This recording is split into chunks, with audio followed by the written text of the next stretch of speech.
afternoon, I'm Mike Graham, he's Mike Parry, you're listening to the Two Mics on Talk Sport. Welcome to the Sunday Spectacular, which almost didn't happen thanks to an hour-long traffic jam on the M25. Apparently there was a bit of a fender bender of some kind. Porky claims I didn't leave enough time to get here, but here I am, and he's done all the work, so I'd call that a major result. The only worry is he's going to turn it into another Wayne Rooney fest. If it's a party you're after, of course, with Romelu Lukaku, look no further. 08717 223344. Coming up on the show, we'll have another sparkling edition of Heroes and Villains, plus for those of you that need some spiritual guidance, there is a Porky sermon, so get your knee pads out, you won't want to miss it.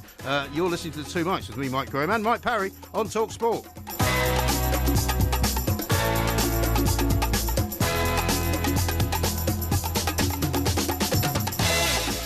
This is Talk Sport, and we are the Two Mics, and I'm delighted to say that not only am I here, but it's time to say a very, very good afternoon to Mr. Mike, a Porky, a Parry. Very good afternoon to you, Mr. Parry. And a very good afternoon to you, Mike. I'm delighted that you actually made it. Indeed, me too.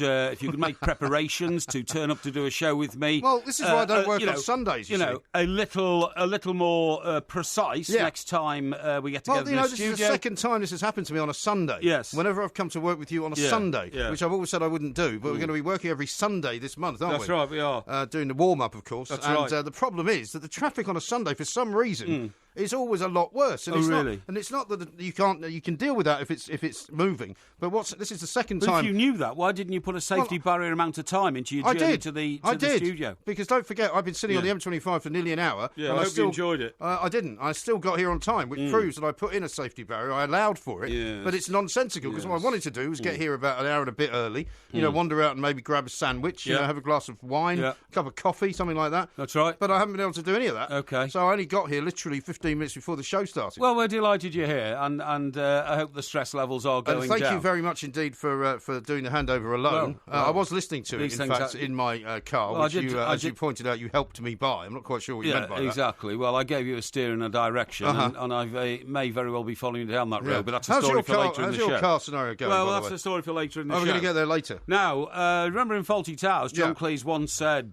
"Don't mention the Germans! Don't mention the war, Don't mention the war!" Well, we're not going to mention Wayne Rooney today, okay? That's good. I'm very glad to hear it. Because I'm starting to get a lot of people on Twitter saying, Parry's now going to be absolutely unbearable. No. He's going to go on about Wayne Rooney all the time. No, I'm not. He's never going to stop talking about Wayne Rooney, despite the fact that less than a month ago, you said, I don't want Wayne Rooney back at Everton. No, I said that I thought that if it was going to be a sentimental return for old time's sake and just to keep the fans happy, and Wayne Rooney could just float off to the end of his career on a barge across Goodison Park and all that kind of stuff, it wouldn't be right. Yes. However, as I told you on Friday night when we announced to the world that Wayne Rooney was an Everton player again... It's beginning to look like quite a good scoop, that, you know? It could go down as one of your top 5 scoops of all time. Thank you very much indeed. I then had changed my mind completely because I did know that Ronald Koeman, the Everton manager, had met Wayne Rooney. Yes. But the reason I wasn't precise about that on Friday night was because I wanted to make absolutely sure that nobody had breached any rules about tapping up or anything like that. You don't want to mess around with No, he had permission. He had permission. That's happened before here, hasn't it? It certainly has, yeah. And it's a bit embarrassing. But Mr. Koeman had permission. Not on this show, though. To meet Wayne Rooney. Not on this show, Luckily. Of course not. No, we don't do that on this show. Now, I have a question I was going to ask you. Has Mr. Koeman... I was about to finish there. I hadn't actually finished. I beg your pardon. Would you just like to keep speaking until sort of 8 o'clock when we knock off? No. Mr. Koeman then went back to Everton, told everybody, his coaching staff, he told the finance people... You've already told this story about 8 times. I know, but I need to remind people, Rooney's coming back. So what I'm saying anyway, is... it's a Wayne Rooney free zone, is what you're saying. It's a Wayne Rooney free zone because you've accused me of going on about Wayne Rooney and, not me. Sentiment. No, it's All not I'm me. saying is it's a brilliant signing because Wayne Rooney is still one of the great English footballers and he's going to contribute massively to Everton next season. Yeah. Full stop, thank you. OK, so this message timed 8 minutes past 5, a Wayne Rooney free zone, because an awful lot of people have said to me they're worried that all you're going to do now is talk about him. In fact, maybe we should just start referring to him as the man who must not be named. The man who must not be named, like, chapter 3. That's right. Clint Eastwood, the man with no name. He was a man with no name. Lee Clintwood, in fact. Lee Clintwood. But what I was going to ask you, has Mr. Koeman, Ronald Koeman, to most of us, been actually listening to what you've been saying, or has he been indeed quoting you? Well... Because he gave an interview earlier, and he said this. I didn't have any doubt about his qualities, and it's all about his fitness, his desire, but he showed me that ambition, what we need, and he knows to win titles. Yes, absolutely. And He's saying it's no sentiment, right? Absolutely. No sentiment at all. That was Everton TV, an interview that not only has he given, Yep. but also the man we know, who should not be named, has given an interview there as well. Well, we might hear a bit about that later. I have to confess that for the first time in about 45 years, I shed a tear earlier today. What? I saw a You said you've never cried. Well, I didn't exactly cry, but I saw a picture on my mobile device off Everton TV of Wayne Rooney, and standing next to him... Was he in the McDonald's driving again? No, standing next to him, the huge towering figure of Duncan Ferguson with his arm around him, and both smiling, and it brought a tear to my eyes. It really did. I don't think I actually did shed a tear. So nothing actually came out of your eye? Nothing trickled down my cheek and all that, but I mean, it was very hard. You said for the first time in 45 years? Yes. You said you've never cried before? Well, I haven't ever cried, so maybe the first time in 55 years or something like really? that. Well, I had almost a tear in my eye earlier on. I'll tell you why in a minute, but there's been yet another wicket in the cricket. Let's go to John Norman. It's been a right shambles, that test match, hasn't it? Yeah, absolutely. The second innings, what a right shambles on both sides. Ever since the swearing episode, it's all gone to cock, if you'll pardon the expression.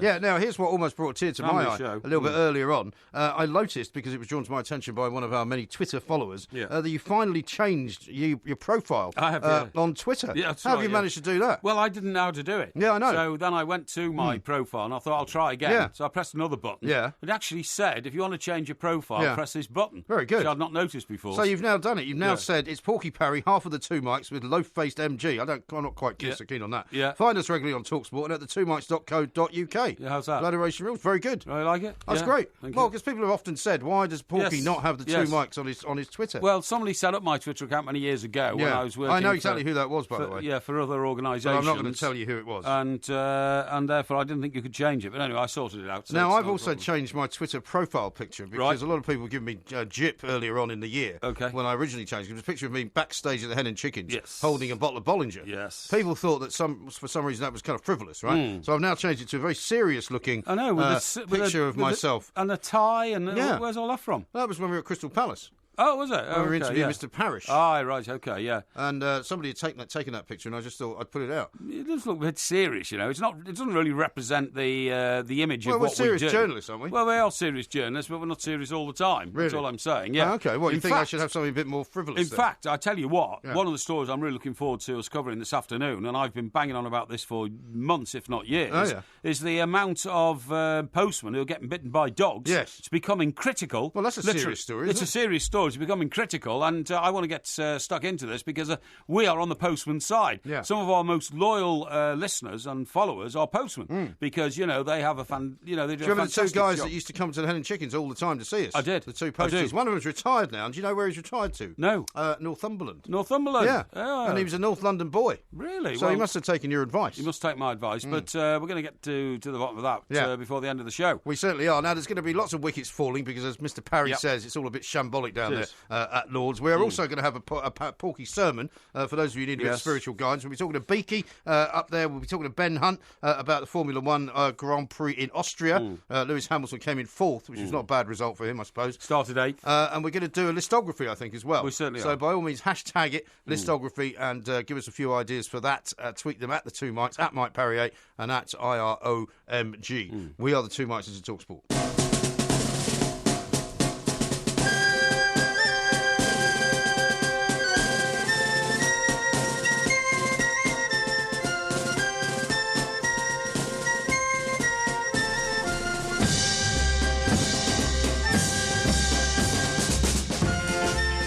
Can we cut this music out, please? Excuse me. There's a Wayne Rooney free zone, this. Well, this is now Wayne Rooney's theme tune. I can assure you. Please stop it. I can it's assure not meant you. To be on. I have nothing to do with the production background to God's this show. sake. I mean, you've been here plotting this, haven't you? No. Because I was a bit later than I should have been. No. You've set this all up. I'm the telling you, show. as far as I'm concerned, WR is the man with no name on the show. He's now the man with no name, alongside John Lennon and that food critic from The Observer that we're not allowed to name either, absolutely. who doesn't like chips. That's right. Anyway, listen, the man who should not be named, but obviously will be for a couple of minutes here, Wayne Rooney was talking to Everton TV about his move. A bit surreal, to be honest. It's a great feeling. I'm excited. Can't wait to obviously meet the lads and get on the training pitch with them and then get on the pitch to play. So, no, it's I'm ecstatic. I can't wait to get back playing. And I'm excited.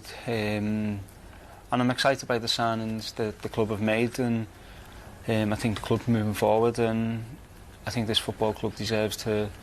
We should be winning trophies. I think the last trophy was '95, and I think we're taking huge steps to be, getting involved and trying to win some of them trophies. I'm just looking forward to, meeting the lads, getting out on the training pitch, getting on the pitch, playing and trying to help us win. I think, the first game back, obviously, it will be an emotional day for me, I think, and I'm looking forward to it. But I think overall, I'm looking forward to the season, hopefully getting back playing regularly and trying to help this club move forward. I think it was obvious that I was going to be leaving Manchester United this summer, and Ronald came out a few times and said how much he wanted me at the club, and that had a huge impact on me. I had the summer to, obviously there was other options there, but once I knew that Everton they wanted me and they wanted me to come back, then it was the only option really for me. To be honest, I've kept it quiet for the last 13 years, but I've been wearing Everton pyjamas at home with my kids, so I had to keep that a bit quiet. But no, it's great. It feels, as special as it did 13 years ago, and I'm just looking forward now to getting on the pitch. Well, he wears Everton pyjamas. Yeah. There you go. I mean, imagine if old Sir Alex... I don't wear Everton pyjamas. Imagine Sir Alex Ferguson knew that. Yeah. I mean, here's all the Beaky in a second, but there's been yet another wicket in the cricket. Yeah. Cheers, John. Thanks very much indeed. And by the way, do you know there's an England under-19 game on at the moment between England and Germany? Yes. You did know that? Yes. Why didn't you mention it? Well, because I thought that it's very relevant, it's very important, but there are more important things. There are. No score at the moment, 20 minutes gone, but we'll keep you updated on that as well. Meanwhile, as George Orwell once said, in his famous novel, Animal Farm, all pigs are equal, but some pigs are more equal than others. That's true. And that's where the England under-19 game rates in the show today. Indeed. OK, right. Thank you very much. I've no idea what that means, but I'm sure you'll explain it later. Let's talk to Beaky, who's been, I'm sure, a very busy man so far. Certainly. The busiest man on Talk Sport, in fact, through the transfer window, because the only place anything's happening is at Everton. Beaky, very good afternoon to you. Very good afternoon, Mike, and Mike as well. Yeah. Are you sure you don't wear Everton pyjamas, Mike? Well, I tell you what, if I do, I'm not as brave as Wayne Rooney to admit it. They don't make him that shape, Beaky. That's nice, isn't it? Yeah. Well, what can you say? Everton have been extremely busy. They're bringing in players, almost by the day, and Gylfi Sigurdsson, the next one that's being linked with the club. But I think there's a delight amongst Everton fans that Wayne Rooney is coming back, and coming back for the right reasons. Because Mike, I was listening to your show on Friday evening when you had the inside track on everything that was going on there, and I think both the main individuals involved, Wayne Rooney, of course, and Ronald Koeman, satisfied themselves that this was a move which was going to work, and that Wayne Rooney, in Ronald Koeman's terms, was coming back for exactly the right reasons, for the ambition that he has, and that Wayne Rooney was coming back knowing that Ronald Koeman was probably going to give him the opportunity to wear his shirt first, and not give him an outright yes, you're going to play every game for us, but saying you've got the shirt and it's yours to lose. So I think it's worked all the way around in that respect. Yeah, I think, with all the celebrationary feeling that Everton have got because they've had such a good transfer summer so far, there is one glaring error there, Beaky, and that is that now that we've lost a man who scored us at least 20 goals a season, we are going to have to get a main striker, really, aren't we? Well, very much so. There's no question about that. I mean, that will be another very, very interesting signing when it happens. And, of course, they've got money, Everton, now, and now they've got the additional fee, or part of the additional fee anyway, for Romelu Lukaku. So it puts them right at the top. And I think, interestingly enough, and I don't think this was a factor at all in the Rooney transfer, but nonetheless it may be a factor to think about, is that now they've brought Wayne Rooney back from Manchester United to Everton. Will that make other players who Everton are chasing sit up and say, well, hang on a second, there is something going on here at Everton Football Club. They have got European football next season. They're in the Europa Cup next season, so that's another added incentive for players to come. So I think that's a real plus as far as Everton are concerned. And as far as the obviously the money coming in for Lukaku, we're not certain what it is, but it's sizable, 75, 80 million, I guess, something like that. I mean, is the whole kind of busy summer so far at Everton kind of financially neutral in terms of how much money they've got in as well as how much they're spending? Well, I haven't totted it up, but just looking at it, Jordan Pickford was, 30,000, Davy Klassen 25,000, that's 55,000. That's million, Vicky. A million, I should say. Million, Keane, 25. Yeah, that's right. Ramirez, 5. So it's they're probably just a little minus, but I don't think that's a factor at all. They have got money to spend. Farhad Moshiri has promised it. He's gone out and brought the players in. And while everybody else is perhaps waiting to manoeuvre players around, Everton have gone in decisively. And I heard you saying, Mike, on Friday, and I think you're absolutely right. He's gone in with a businessman's attitude here, saying, this is what we want, this is what we're going to pay. We're not going to be fiddling around and fudging around. We're going to go in and get our targets, and that's what they have done. So they've done a tremendous piece of work, I think, so far. A team effort all the way round. I think you're right. I think Ramirez could be a surprise to a lot of us because, that boy really looked great for Malaga last season and also for the under-21s. Yeah, right. Exactly. But let's move on. Got anyone in the under-19s team? Could you just... well, I'm just asking. Yeah, well, I don't want to know about that at the moment. Why not? Beaky, let's broaden this a bit because Merseyside's a big place. There's a lot of football there. What are Liverpool doing in the transfer market? And I'm not putting Liverpool down, don't get me wrong, but, they must look across Stanley Park and think, Everton have been very, very active. They might say to themselves, well, we don't need as many players as Everton have acquired. But, Everton are now catching up in a big, big way to be a realistic challenger for a top 4 place next season. So Liverpool presumably also have their eye on their own targets. Yeah, that's right. I think you're right. Of course they do. But the fans are getting a little bit frustrated, I think. They're seeing Everton going in and getting the targets that they want and seeing them complete the deals. And so far, they've got Mohamed Salah on board from Roma, and they've got Dominic Solanke from Chelsea, of course, who's largely untried at Premier League level. So there is pressure, it seems now, and whereas it's normally the other way, there is pressure, it seems now, for the Liverpool transfer committee, or whatever you might want to call it, to go and actually buy some players, bring the players that they want into the club.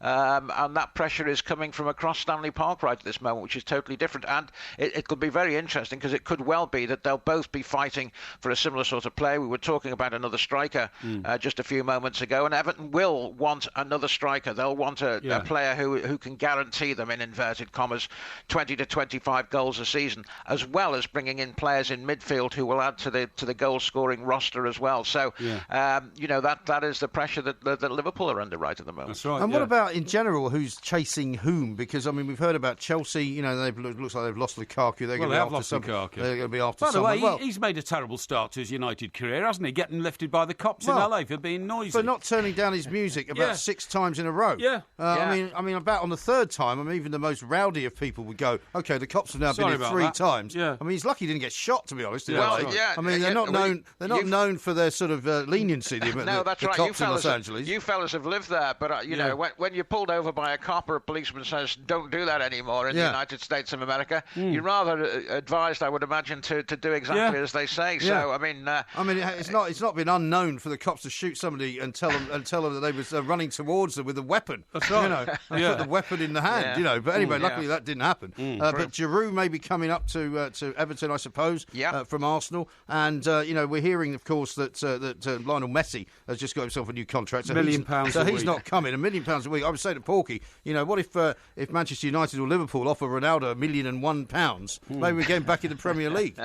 Yeah, well, I'm sure that both of those clubs could go for it, but you've got to say that Ronaldo and Real Madrid make a really wonderful fit, don't they, right at this moment? And the personal battle between Messi and Ronaldo to see who finishes each season as the top goal scorer, who will end up the top goal scorer in their career, etc., etc., etc., is one which is being played out in Spain and will probably end up being played out in Spain. Yes, absolutely right. Yeah. Beaky, thank you very much indeed. Pleasure. I'm sure you'll be busy Beaky. for the rest of the transfer season, which is still going on until the end of August, I think, isn't it? We'll be keeping you updated. I'll try and get a team sheet, actually, for the under-19s to see who's playing for them. Because, we've had so much focus on the youth teams so far this summer. We've had, the under-21s, the under-20s, the under-18s, was it, that won the Youth World Cup? Yeah, they did, yeah. So now... It's not bad. Was that the under-20s? No, that was the 18s, wasn't it? Well, I don't know. I don't understand why they need so many teams. Yeah, well, we won a World Cup, of course. Well, and yeah. that was the 20s. 20s. But then before that, the 18s won a competition themselves. Did they? Yes. And this is the under-19s. This is the under-19s, yes. I There's mean, a lot of unders. There's a lot of unders and a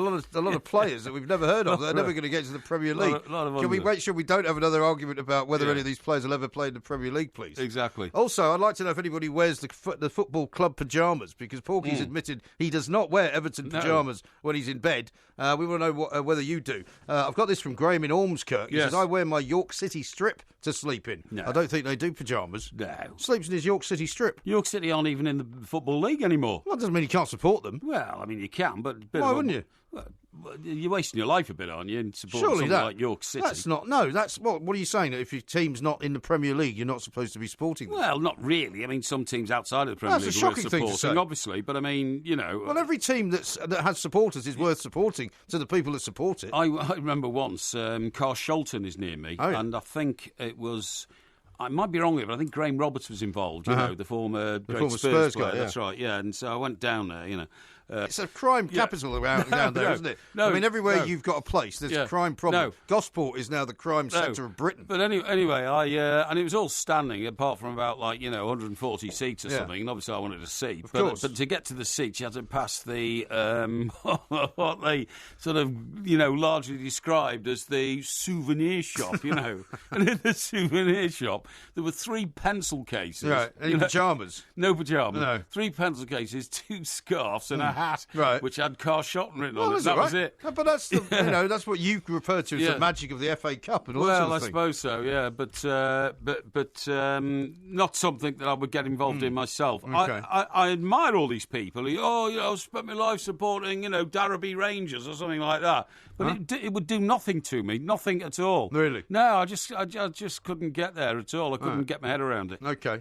Well, get your head around this, because now it's time for the Porky sermon. Okay.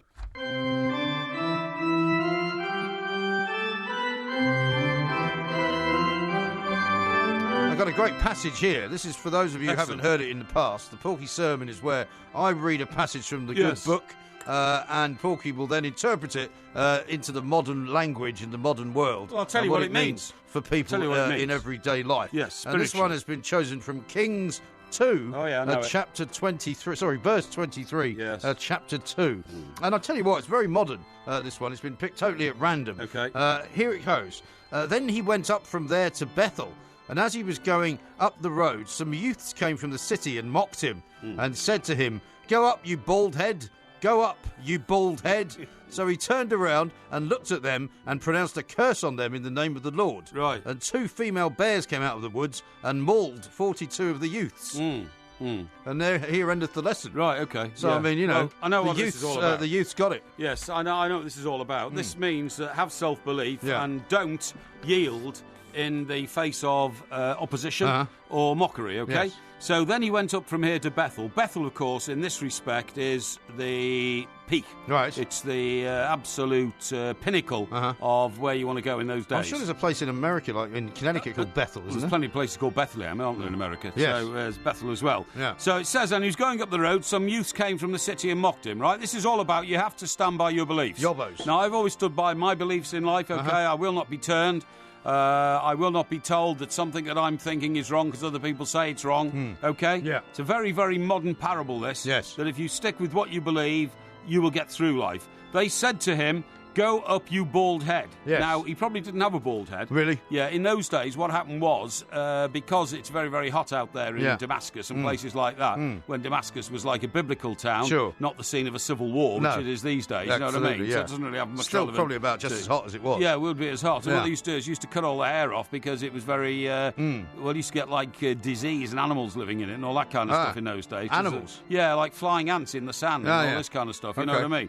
So they would take off So what bald head meant was, it wasn't actually referring to somebody who's bald. It was saying, he probably shaved it, maybe. Shaved his it. head. Oh, I see. You're one of them. Right. Because, of course, a lot of the youths of those days didn't bother shaving because they like to be really like modern-day hippies. They like to have much, much longer hair so to indicate to everybody that they are rebellious, and rebellion's from the true path of life. Yes. The establishment. They want to get away from establishments, Yeah. okay? So it says he turned round and looked at them and pronounced a curse on them in the name of the Lord. Yeah. What this means is you can't intimidate me. I will not be intimidated. I'm telling you, I stick by my beliefs. Now, my beliefs in life, of course, are to live life along, the path of a Christian life. Is that right? To help your neighbour, even if your neighbour is some dirty old tramp. Unless it's somebody who wants a tyre done, a spare tyre fixed. Yeah, that's right. Or something. In which case you're too busy. Well, yeah, I would be. I totally agree. And I was on that occasion, but that wasn't my fault. No.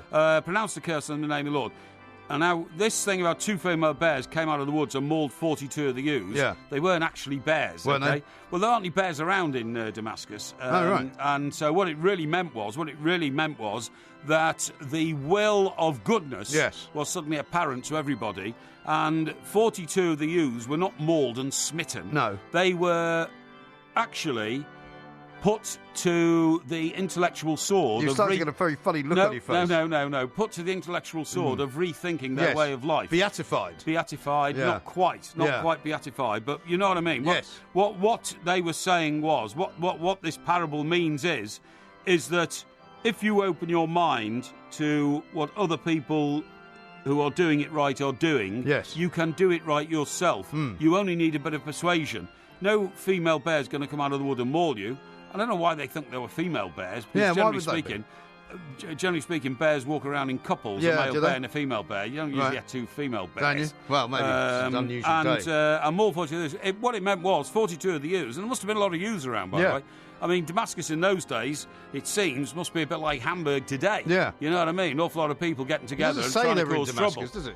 Well, no, but that's where most of these stories are based. Really? Bethlehem, Damascus. Jerusalem? Jerusalem was a bit more sort of metropolitan, actually. Damascus is a bit more barren. Was it? And so that's what it all means, that if you follow this music's annoying, isn't it? If you follow the path of righteousness, and if you refuse to have your mind turned, and if you go up the road and news come and say, change your mind. Better than Z-Cars. Yeah, that's right. Then don't change your mind, stick with it, and the Lord will protect you. Don't ever change. This is Talk Sport.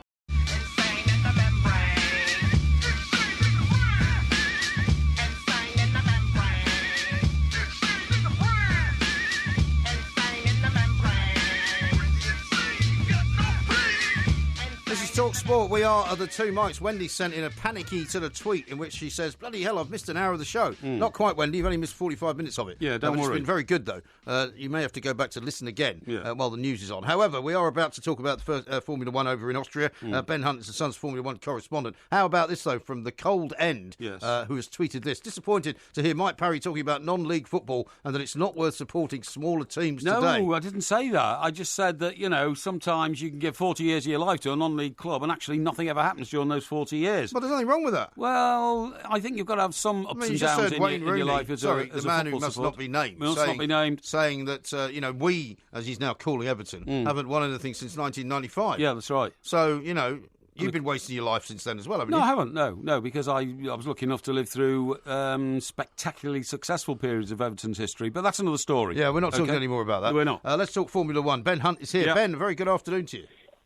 Good afternoon. How are you doing? Yeah, very well indeed. Mate. This race, I suppose, was kind of was forecast when Lewis Hamilton got that penalty for changing his gearbox in the practicing and was shoved back down to 8th. It kind of showed that he wasn't really going to be in contention, didn't it? Yeah, absolutely. I think his whole mood changed. I mean, he had the bad news about Vettel getting let off without any form of penalty after they came to blows in Baku, and then he obviously was dealt this bad news about the gearbox. You kind of hamstrung really when you start a race knowing that you're going to be 5 places back from wherever you qualify. So it was always a case of damage limitation, and that's exactly the case today. He battled back, finished 4th, gave it a good go, could have almost made 3rd, but he's had to settle for 4th. Yeah. He's a bit down in the dumps at the moment, if I'm honest. Yeah. He's a bit fed up going into the British Grand Prix this week. Partly because he's seen Vettel now go 20 points clear at the top of the table. Yeah, I don't blame him as well. Now, Ben, can I get this absolutely clear, please? When there's a gearbox issue for which you get penalised and you put down to 8th, that is entirely down to the mechanics and the people who run the team. It is nothing to do with Lewis Hamilton, is it? Yeah, absolutely. In this case it is. I mean, you could argue that a driver could be responsible for blowing a gearbox if they were doing donuts, but he's done nothing of the sort. No.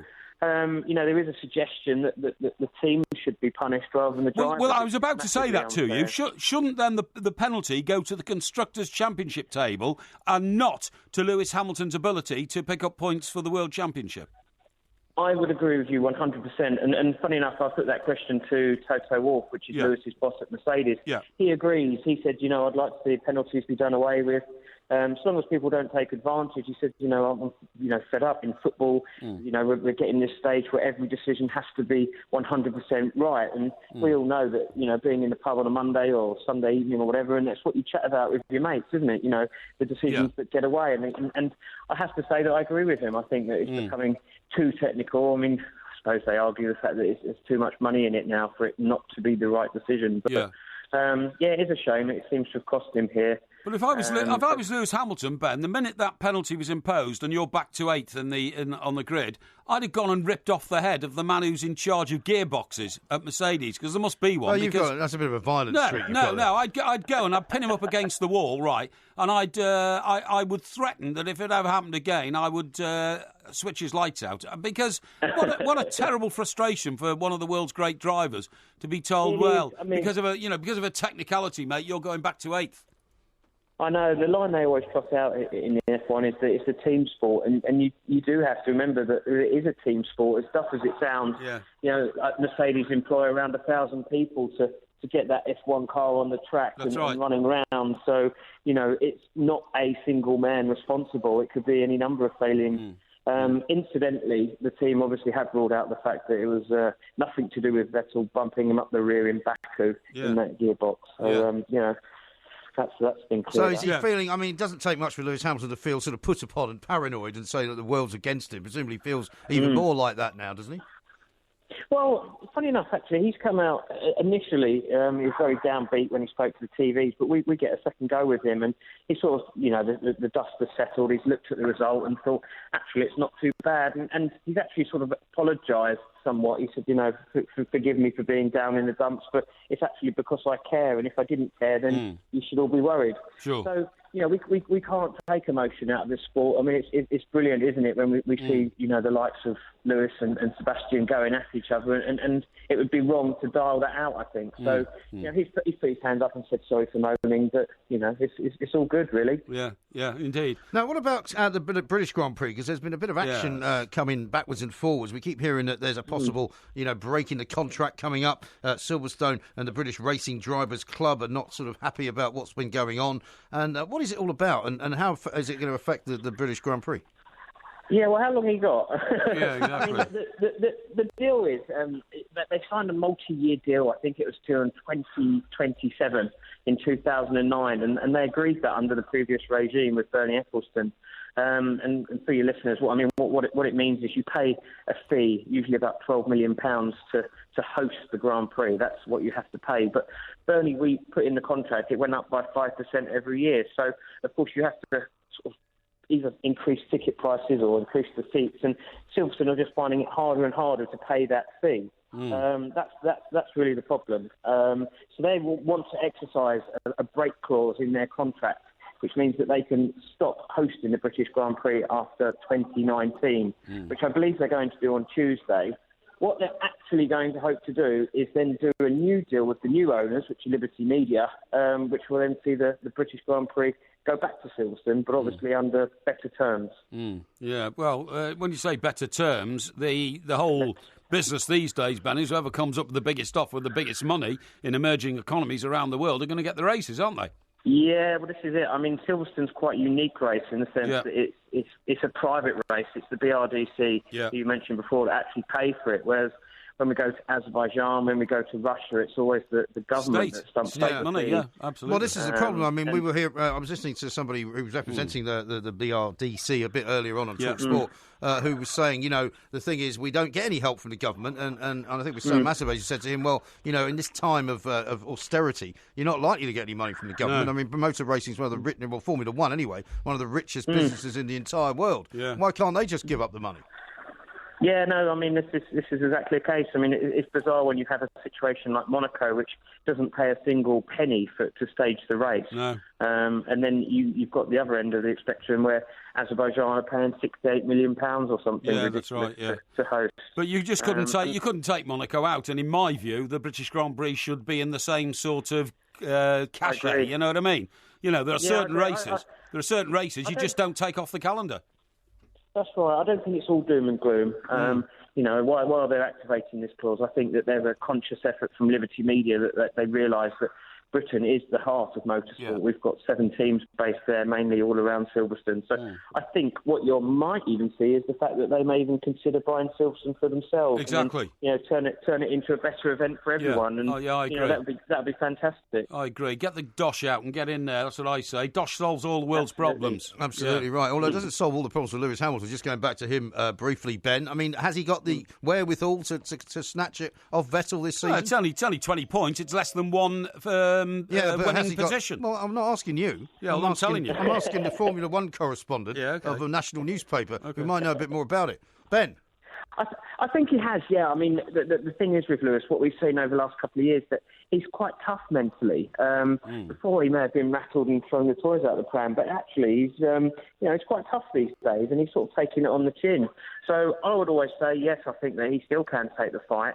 I think there's still more bumps in the road. Vettel's had it all pretty easy so far. I think you'll be able to see some problems coming his way over the next couple of races. And we've still got, 11 races to go, so we're not even halfway yet. No, exactly. Indeed. Well, if he gets his car working right, I suppose anything is possible. Ben, thank you very much indeed. Ben Hunt there from the Sun newspaper, Formula One correspondent. How about this from Graham in Ormskirk, who wears the kit, the York City kit to bed. York City got relegated and won the FA Trophy at Wembley last season, the highs and lows in just 1 year. A real emotional roller coaster. Yeah. So you're not right to say that, nothing's really happened. No, look, I'm not being unkind. Of course, I admire people. I mean, look, it's very, very easy to be a Manchester United fan in this world, OK? You can not recently, it hasn't been. Well, for the last 2 or 3 decades, you can call yourself a Manchester United fan. You can live in Essex. You don't have to go to Manchester United. You don't have to buy a season ticket. You're just a Manchester United fan. You know what I mean? Just attach yourself to it. That's easy. Easy for anybody can do that. It's not easy to have supported York City for the last 30 years and gone up and down. But in many ways, more admirable. Well, much more admirable. Much more admirable. I mean, anybody who goes to away games to support a non-league team is, in my view, the grassroots, pure quality football supporter. And also, you've got to set your expectations differently, haven't you? I mean, if you're a Manchester United fan, you're not really happy unless Manchester United have won the Premier League or the Champions League. That's right, absolutely. You're not particularly happy with them winning the Europa League, which they did last season. No, you're not. No. And so, if you're a York City fan, getting to to win the FA Trophy at Wembley, into the Football League, getting back into football, it's fantastic. It's fantastic. And maybe just a victory over your local rival is good enough. But if you're sort of middle of the table, as your club have been sort of for a while, let's face it, I'm not trying to be unkind. No, it's true. There's not much to look forward to. Oh, you say that, except that, particularly as I have to travel a long way to go there, every time I embark on a journey to Goodison, it's a joyous mission. I mean, it fills my heart with joy. Does it? Yeah, well, I suppose getting on the train and fill your throat with Pinot Grigio. That's a bit harsh, isn't it? A bit harsh. But by the way, do you know what I saw today? What? It was a very hot, scorching day. I took the kids and the dog down to the beach, because have a bit of a swim around. It was lovely, beautiful. Yeah. And Ziggy now, he's in it up to his neck in the water. Well, I'm told that was a slightly trick photograph. Okay, he'll go in for a treat, but he will keep his feet on the ground. I see, okay. So he's not actually swimming. Right, okay. So technically still not swimming. Right. We were hoping that we'll get him to that point. Yeah. But there's a very nice cafe down on the Bexhill front called the Sovereign Light Cafe, which Keane famously wrote about, right? Oh, yes. So the band have got sort of special, it's a very nice little place. Yeah, okay. We went there for an ice cream. There were 2 women sitting outside in the sunshine, scorchio weather, absolutely no breeze, eating the biggest roast dinner you've ever seen in your life. Well, good for them. Roast beef, Yorkshire pudding, roast potatoes, all the veg, and a load of gravy. Good for them. What do you mean good for them? Well, if that's what what they want to do. Maniac eats a roast dinner in the middle. It's 32 degrees. Was there any cover above them? No, they were in the umbrella. sun. They were sitting outside in the sun. It's a bit odd, that, isn't it? It's very strange. Yeah, it's not the sort of thing I would personally endorse. I can't imagine how you could eat that kind of food in this weather. Well, I could if I was indoors in a dark corner of the establishment. You know what I mean? Because that's where I like to be. Well, Yeah, but even it would be hot, wouldn't it? I mean, if you're in an air-conditioned place, maybe. But they were sitting full on in the sunshine. without any cover. I must admit, for about the last 3 or 4 days, I've eaten nothing but sandwiches. Really? I can't face hot food. You know what I mean? It just doesn't. No, I know what you mean. I don't want to be over a hot oven. No. I don't want to be in a hot kitchen. No. And sandwiches are great. You know, all I've had to eat today is an ice cream. That's all I've had. Is that why I didn't have any breakfast? No, I had a cup of tea. Why? I just wasn't hungry. Because I was still hot. Ah, okay. I had my favourite delicacy at the moment, actually. You said ice cream. That's a whole tub of that over the weekend. A whole tub? Yeah, which is like with raspberries and stuff like that, But what size is the tub? What? What size is the tub? Well, the sort of thing you'd buy like a big square block. Yeah, that's right. Yeah, like a kilo of ice cream. Probably. Well, it would be in one of those plastic rectangular things from Tesco. Yeah, I know. Yeah, a big tub. It's about a kilo, isn't it? Yeah, and I'll tell you what flavour it was. What was it? Ice cream covered in toffee. What? Oh, yeah, it was lovely, honestly. What, vanilla covered in toffee? Yes, yeah. You can't eat a whole... Yeah, You'll become a diabetic. And, and by the way, 2 litres of dandelion and burdock. 2 litres? Yeah, over the weekend as well. Blimey. What happens is I wake up in the night, it's hot. Yeah. And I have a load of dandelion and burdocks lined up in the kitchen. Right. And I go and drink one at a time, lined and I up? go back to bed. Maybe in a glass? Yes, that's right, in glasses, yeah. Why don't you just keep the bottle in the fridge? Well, I do keep the bottle in the fridge. Right. But, I like to line them up because in case I'm sort of discombobulated in the middle of the night, I don't have What, you mean if you wake up bladderated? Well, you don't know what you're doing? Not quite that, but you don't have to, go to the fridge to get a dandelion. But surely it should be. It's better if it's cold.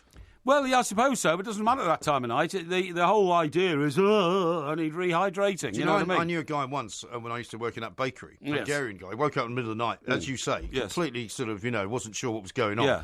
Saw a glass in the kitchen, drank it. Oh. And do you know what it was? No. Bleach. Oh, no. He ended up in hospital. Oh, you would if you... His wife had put bleach in his glass to clean it. No. Drank it all down. Dear me. And next thing he was calling an ambulance. What I did do one night is... Seen the time, by the way. And I wondered why I was feeling a bit awkward 15 minutes later. Yeah. I went and drank a glass of what I thought was orange squash diluted with water, but there's no diluted water in it. So it was half a bottle of orange squash without any water. Yeah. And well, you didn't have to go to hospital, though, did you? I didn't have to go to hospital, but, I mean, it's incredibly uncomfortable because it makes you more thirsty than you were before you drank it. Yeah. Okay, well, you just mix it in your stomach.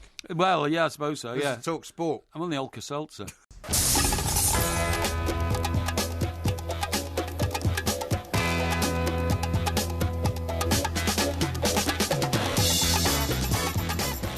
Good evening. We are the two Mikes. You listen to Mike Parry and Mike Graham. Of course, we've been talking an awful lot about a new man who must not be named. We're not going to talk about him during this hour, though, because we've talked about him enough over the last couple of days, and there's absolutely nothing else to say. Coming up, though, we are talking to Dave Joyce, Safety Officer of the Communication Workers Union. Yeah. Porky's very concerned about all the postmen who are currently being attacked by dogs. Certainly am. I don't know whether it's a hot weather, but there seems to be a surfeit of attacks going on. We're going to find out how bad it is. If you're a postie, you want to keep listening for that. Also, listography's coming up. We're going to talk about the 3 best parties we've ever been to. 08717 22 3344. You're listening to the two Mikes with me, Mike Graham, and Mike Parry on Talk Sport.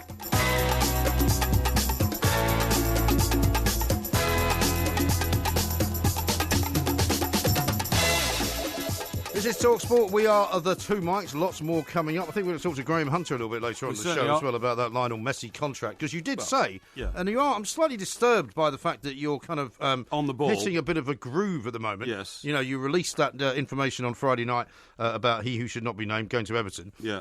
You've now you've seen the story today that Lionel Messi has now got on £1 million a week contract, which you said a few years ago we won't be far away from £1 million a week football. I said it before Christmas. Yeah. I said, well, you said it before that, I think. Yeah, I think I did. But at the start of this season, I said we are now in the era of the £1 million a week footballer. And yes. Went, ho, ho, ho, ho. But I tell you what, I bet Cristiano Ronaldo will come out this week through one of his agents, and I've been earning that for 2 years. Either that, or he'll be demanding it now. Right now, he'll be knocking down the door of the Real Madrid president, El Presidente, saying you better give this. That's why I was joking earlier with Beaky. That, you know, if Jose Mourinho suddenly went, we'll give you £1 million. That's right. Come here. Come to Old Trafford. He might just come. He might. Want to talk cars to you, right, for a minute? Right. Okay. First of all, I went to see a certain brand of car this morning. Yes, because you've been telling me that you're almost on the point of renewing the old jalopy.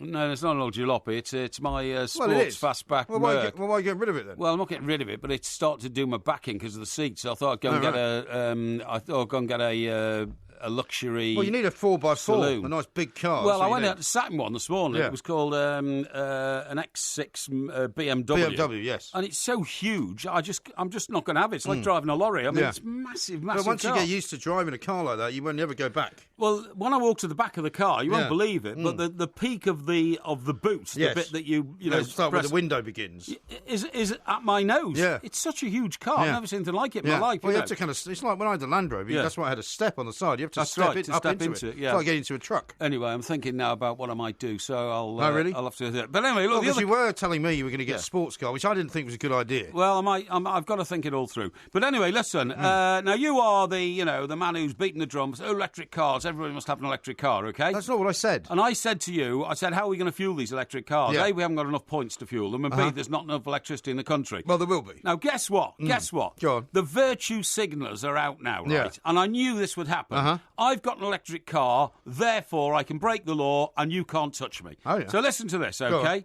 Listen to this. Owners of more than 100,000 electric cars already on UK roads are now being accused of charge rage, okay? Right. Internet forums popular with electric car drivers are full of accounts of electric vehicle owners hogging the very limited number of charging points because they're always connected to a parking space. And if you've got an electric car, you don't pay to park. Right. You get it free. Well, there you go. There's another good reason to have an electric car. But they're parking there 24 hours a day. Well, they're parking there and charging their cars up. Right. Some motorists park petrol or diesel cars dubbed ICE, ICE, internal combustion engine, in bays reserved for charging electric vehicles, and then say, if electric cars can do it free here, we can do it free here. Internal combustion engine, isn't that what all cars have got? Well, except the electric cars, of course. What, so they're not called ICE? Or... No. So it says the sin is called icing. So now what's happening is that, the virtual signallers, the old electric car brigade, who think that they're charge of the electric car brigade. That's right. Who now they think they're so superior and say, we're saving the world, saving the environment. Therefore, you must give us free parking spaces. Well, to be fair, there's plenty of parking spaces. Yeah. If they get it free because it's an electric car, fair enough. I don't object to that. Yeah. But if they park it there and charge it overnight, what are they supposed to do? They're supposed to wake up in the middle of the night and move it. Yeah, exactly, for somebody else. So people like me, ICE, internal combustion engine. By the way, the trains in Germany are called the ICE trains. Are they? Because it's English for Intercity Express. Really? And that's what they call them, yeah. Intercity Express? Yeah. Really? Why? They're described in the German word for express trains going across Germany is ICE, Intercity Express. That's weird, because the SNCF in France, the CF stands for Chemin de Fer. Chemin de Fer. Which is railroad or railway. That's right, in French. But can you imagine if in this country our fast trains were called the, Alemania Expresso, you know what I mean? or Alemania Express. Why would they call them that? Well, that means German Express. Alemania Express. Yeah, but they're not calling it the British Express. They're calling it Intercity Express. Yeah, all right. Well, okay, in Germany. So supposing we called it, Intercity Express. So in Germany it would be eine shitty Expression, So, really? Yeah. Something like that. Anyway, getting back to these cars, right? Yeah. In Leighton Buzzard. Yes. Have you ever been to Leighton Buzzard? I don't think I have, no. I don't think I have no. either. In fact, is that somewhere near Milton Keynes? Some sort of weird place. Yeah. Really weird I don't really name. know where Leighton Buzzard is. Yeah, when you spoke about Leighton Buzzard, you got this image of a bird. Yeah. A bird or of a carcass. Prey. Yeah, carcass. A That's carcass right. Yeah, being surrounded by buzzards. Yeah. Anyway, in Leighton Buzzard, Bedfordshire, it's claimed... Oh, there you go. It's quite near Milton Keynes. Yeah, that's right, yeah. 4 electric cars regularly park all day at the same points, preventing access. Nobody else can have access to them. So one internet user says, it's getting on my wick that a 7K WH battery petrol car... Christ, he's got a wick if he's an electric car Yeah, that's fan. right. With an electric range of 15 miles, that's all it can go on its electric, is now blocking the bay all day and taking it up as a private parking space. In York, bay blocking has been blamed on the fact that motorists get free parking in some areas if they are charging electric vehicles. Yeah, but you know what the problem is in this country? People never stop complaining about stuff. Yeah. They're always complaining. Yeah. I mean, if you've got an electric car... I was told by the guy that drove me back from Skye with a Tesla, if you've got a Tesla, Tesla actually sponsors a whole load of their own bays. So if you buy a Tesla, you never have to pay for the electric power. because the Tesla bays will always fill you up. Give you free power? Yes, for the rest of the time that you own the car. Good God. Because this is a great thing from Elon Musk. So these must be cars which are not Teslas. That's right. Because otherwise, if you're a Tesla owner, you get your own PowerPoint. Yeah. So it says even a petrol engine Bentley Flying Spur, a model that costs £100,000, has been pictured by, one of these virtue signallers. Yeah. Parked in a I'm saving the planet. I've got an electric car that can go 15 miles before it needs recharging. Right. Parked in a charging bay at Sainsbury's store in Godalming in Surrey. Right. Not everyone I've been there. Yeah, I've been there as well. Yeah. Not everyone seems to have grasped the purpose of the charging spaces, observers. Right. Electricity, which manages Ecotricity, which manages 300 UK charging points on motorways and trunk roads, says there is an etiquette guide for plug-in car drivers. Etiquette? Yeah, which states that icing is never acceptable. Icing? Yeah, icing is, hogging these bays 24 hours a day. Yeah.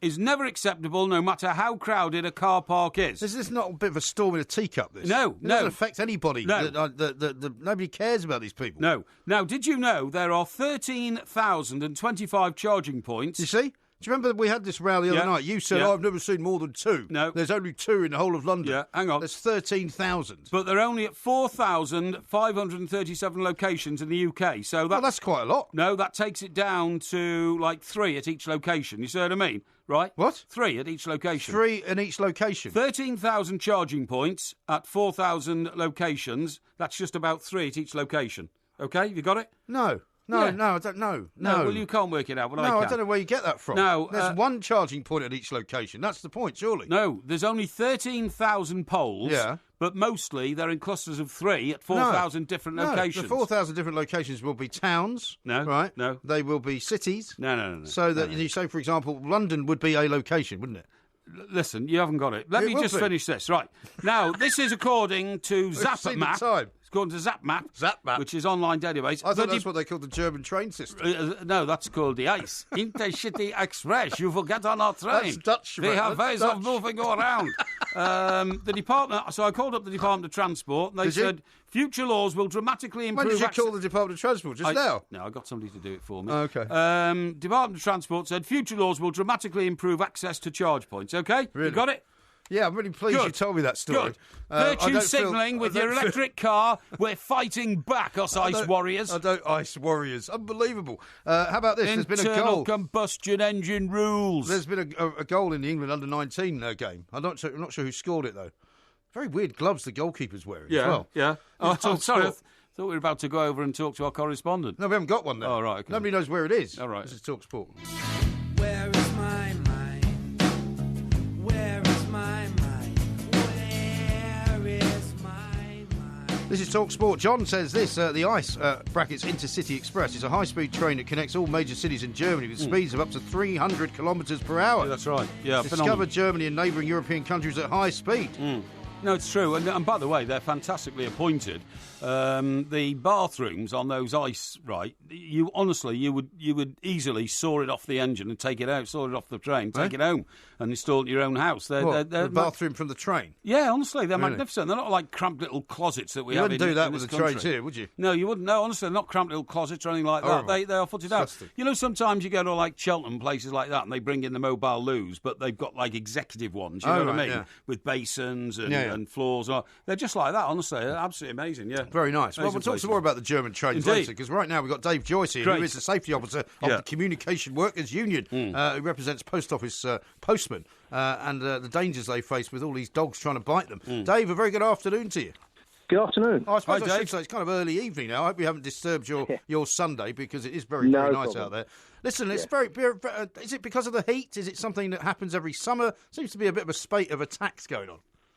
Well, it happens all year round, unfortunately, but we do get a spike in the number of attacks around about this time of the year when the kids break up from school and the weather's better, and of course the families are out and about with their dogs in the gardens and around the house, and we do get about a 10 to 15% increase in attacks around this time of the year. Yeah, it's shocking. Now, Dave, people think it's a joke, you know, the image in the Beano of the old postie going up the path and a dog taking a bite out of his jeans as he tears the material and all that. But in fact, it's a terribly frightening prospect for a postman who's walking up a path towards a door to see an out-of-control animal coming towards him. And we should take this much more seriously, shouldn't we?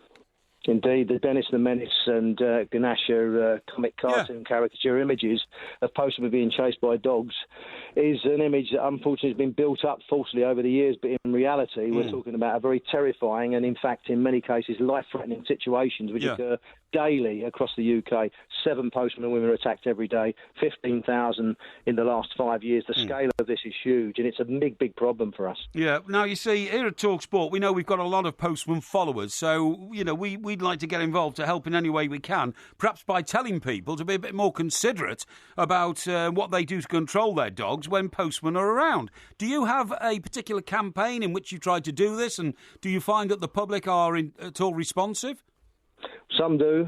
Of course, this week just ending has been our annual Dog Awareness Week, which we run jointly with the police and all the major dog and animal welfare charities. And, of course, we've been doing our best now for the last 4 or 5 years to raise awareness amongst the public about being more responsible, because the problem is not the dog, the problem is on the other end of the lead. It's irresponsible ownership.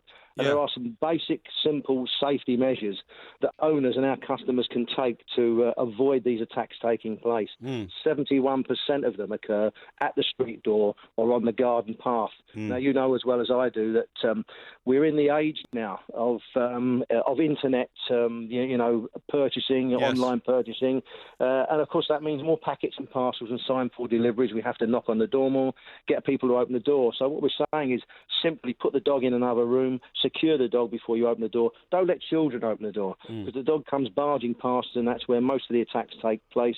If your dog attacks the mail when it's pushed through the letterbox, fit a simple cage that will protect your mail, protect our members' fingers, because we get lots of people have their fingers bitten off and amputated. Well, it was a recent case, wasn't it? That's amazing, isn't it? Because I mean, you wouldn't think you put your hand through a letterbox actually, but I suppose they do. One resident was recently fined £8,800 after his dog ripped off the top of a postman's fingers as she tried. That's a lady. She tried to post letters through a door. It's horrendous. That's horrendous, isn't it? That's correct. That was a case in Essex, and she lost the tops of 4 of her fingers, and the owner was fined £8,800 under the new laws, which we campaigned to get brought into being in 2014. And what happens to the dog in that situation, Dave?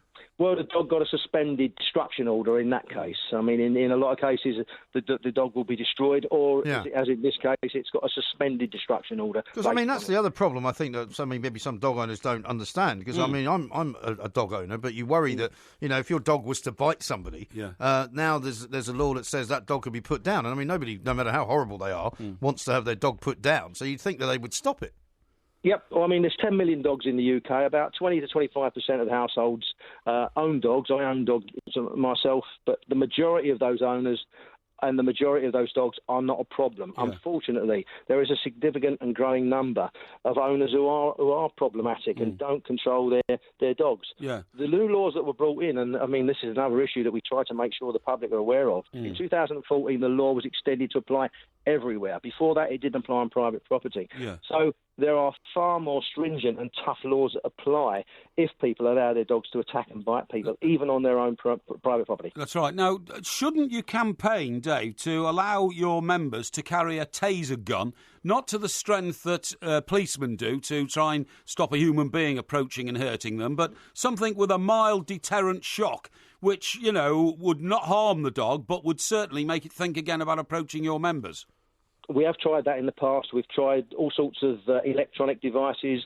We've tried different types of sprays. There are all sorts of inventors and entrepreneurs out there who want to sell us the silver bullet. Yeah. But unfortunately, at the end of the day, it doesn't work in most cases. Right. It sometimes aggravates the animal even further, and of course it annoys the owners. Yeah. So we've decided instead to adopt a zero-tolerance approach, and we've advised our members that if they do see dogs that are running free on premises, not to enter, to take the safety-first approach, return to the office and report the fact that there are dogs running free and owners not controlling them at that particular address. And then do those people have to go to the post office to get their post?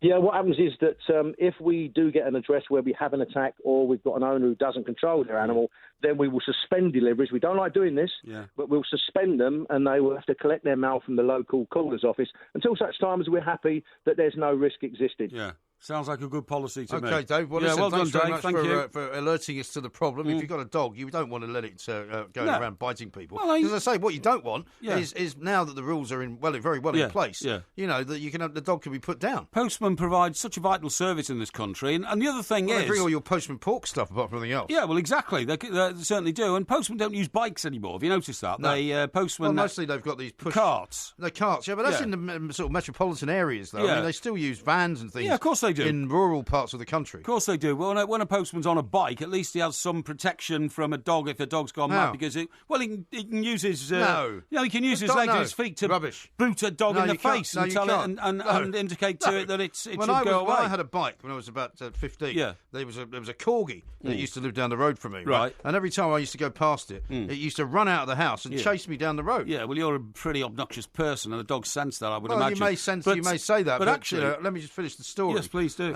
You can't just ride a bike and start kicking a dog. This was a very small dog, and it was very difficult actually to fend off. If it was a massive dog, if it was like a Doberman or something, you'd have no chance. It would rip you off the bike. Yeah, you raise your left foot and boot. You put your sole of your boot into the dog's head. Rubbish. I used to have this problem when I was a newspaper delivery boy. Really? Because I was top newspaper delivery boy. I used to do more rounds than anybody else, and therefore there's subject been another goal in the to football, more dogs. Another goal, yeah. We found out where it's being played. Yeah, I know, but we'll find out in a minute. Donovan says this. The first goal was scored by a young player coming through at Nottingham Forest. His name is Ben Brereton. Wow. So there you go. Yeah, good for him. Sorry, tell us more about how you were the top newspaper delivery boy. Yeah, I used to do like 2 and 3 rounds. How do we know that any of that is true? Well, can you line us up with anybody else from that time who can say, oh yes, Mike Parry was no doubt the top newspaper delivery boy in Chester? You've got to remember that I have a winning attitude to life, and most things I ever did during my life, it's going very well, thank you. Yeah, I normally succeeded at, but I mean, you wouldn't know about that because your life to you is just whoosh, just sort of flashed over your head, and you occasionally grabbed a bit of it. No, I've had a very, very fulfilling day today, actually. Oh, yeah, what have you done? Yeah, well, I've done all sorts of things. I had a lovely morning with my children. Yes. Took the dog and the kids out to the beach. Yes. They went for a swim. We went for an ice cream. We had a little walk along the promenade. Yeah. We did a bit of gardening as well. Bit of gardening, and then I drove up here, which unfortunately took most of the day. Exactly. And now I'm doing a radio show. I don't know what else you've done today, but I would consider that to be a very successful way to spend a Sunday. Well, I test drove a few cars to find out which car I don't want and which car I do want. You test drove a few cars? Yeah, I did, yeah. So you spent your day basically in the lap of luxury? Yes, I did, anticipating an extremely expensive purchase? Well, no, I wouldn't say that. I mean, I look for value for money. Value for money? Absolutely. How much money are you going to spend on the car? Well, I can't go into that sort of things. It's not relevant. Well, the one you've got currently is worth about 50 grand, isn't it? No, it's much more than that. 43 grand, I think you told me. No. It's an E-Class Mercedes. We don't need to talk about this. We know exactly how much it costs. We don't need to talk about this. Unless it's made of gold bullion or something. It's not made of gold bullion. It's got a few extras, that's all. Like what? Okay? Well, nice wheels and all that kind of stuff. Yeah, the ones it's got the low-profile wheels that keep getting punctures. Well, there has been a slight problem there occasionally, but I've got over all that. I haven't got a problem. Don't need to worry about it. Okay. Here's one from Chris. I don't know why he sent this in, but I like it. Yeah. He says, back in the 1970s, I worked as a chef at a hotel, and while they were working, the kitchen staff were allowed 5 free pints of lager each night. What? 5 free pints of lager each night? Yeah. Yeah, while they were working. Well, was that to ward off dehydration, or just the fact that it's a bladderisation? I think it was just the way of the world. Bladderisation hotel. Yeah, it was just a bladderisation hotel. Yeah. They were told, every night when you're working, you can have 5 pints. Yeah. It's a bit like that. Remember that famous snooker player? Was it the Canadian guy? He actually got a prescription from his doctor saying this man has to drink 10 pints of lager during every competition. I know the guy you mean. Otherwise he'll dehydrate. Cliff Thorburn, was it? No, Cliff Thorburn was a rather slim sort of guy. Willie Thorne. Bill Werbenick? It was Bill Werbenick. Bill Werbenick. Absolutely Bill Werbenick. You're absolutely right. Yeah. So, and I thought, I've been there. Yeah. And guess what? It was one of the locations for the Euro Championships of was it? 2012. What, Tbilisi was? Tbilisi, in Georgia. It was Poland and... that's the Ukraine. I'm sorry. No, it wasn't Georgia. No, that was Poland and Ukraine. Well, anyway, Poland, Ukraine, Georgia, I looked at it and I thought immediately Belarus. I thought that was Belarus because I went to an England game in Belarus, which is was that in the Ukraine? Belarus is a separate country. It's the last stalinist outpost of the Soviet Union. No, I know that. Where people still won't talk to you in the streets. But why were they playing a game there for the Ukraine-Poland Euros? No, they weren't. This is totally separate. I went to...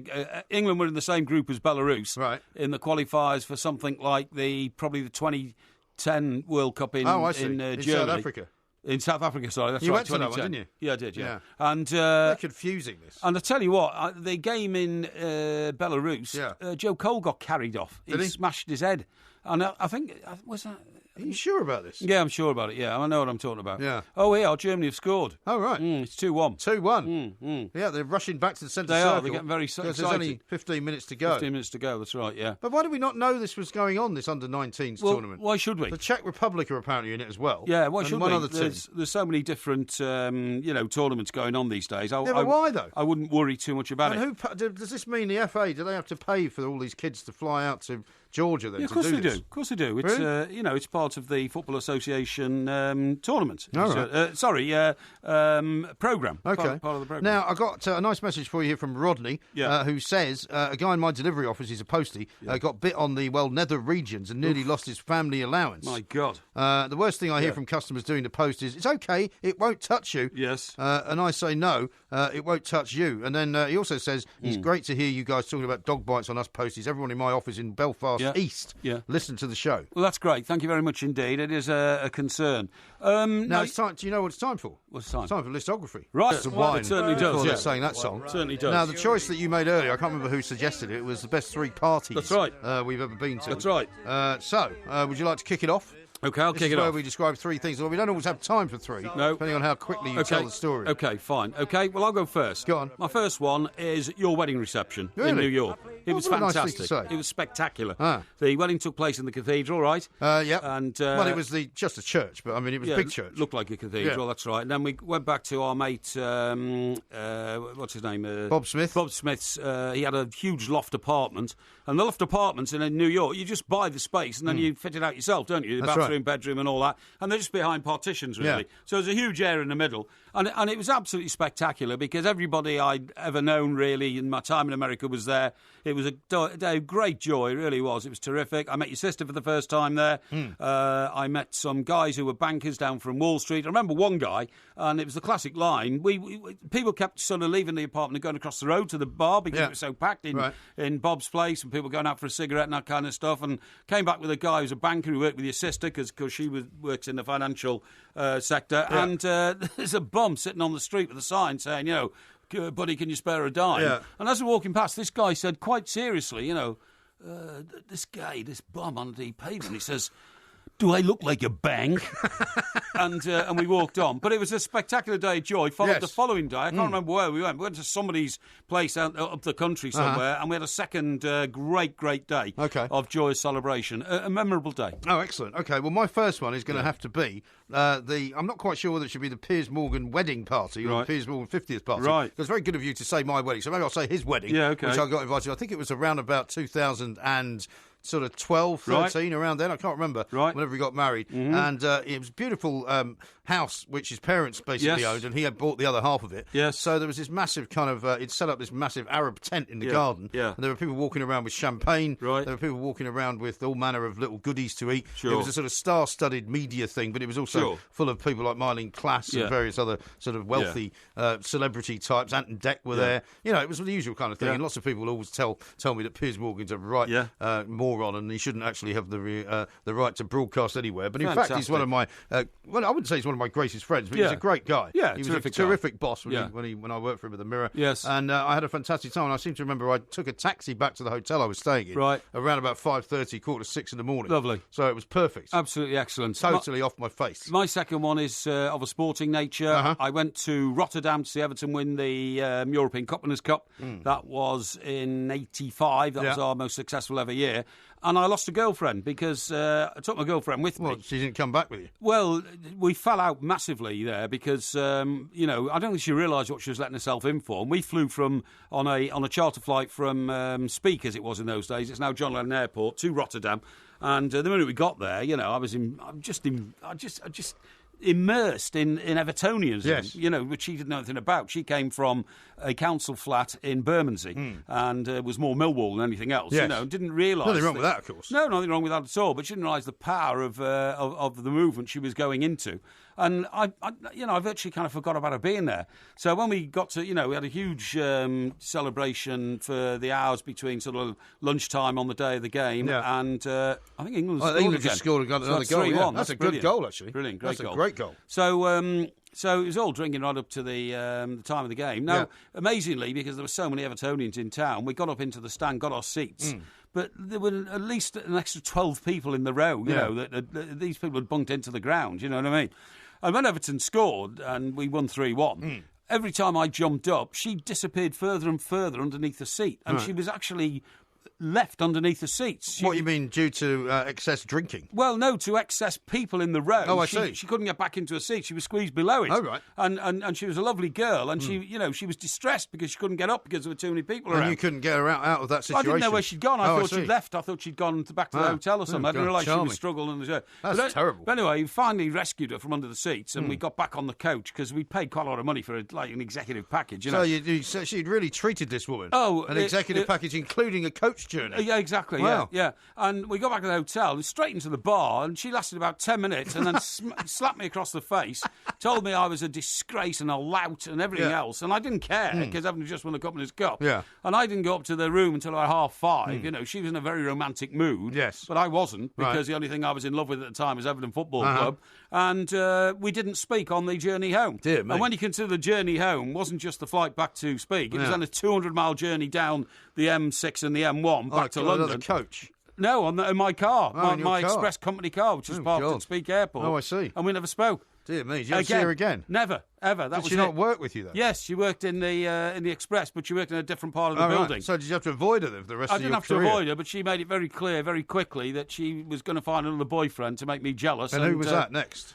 He was some guy who was a sub-editor on the Daily Star. Really? Yeah, and they used to you were bumped cozy for a up. sub on the Star? Yeah, that's right. They used to cozy up together in the Popinjay downstairs to try and make me feel jealous. Did you? Which I was, actually, but I managed, because I'm that sort of guy, to suppress my What a terribly jealousy. sad story. I know. Well, I didn't regret it, because Everton won the Company's Cup, so I didn't mind. Wonder where she is now. She got very fat, actually. I don't mean to be rude, but she just did.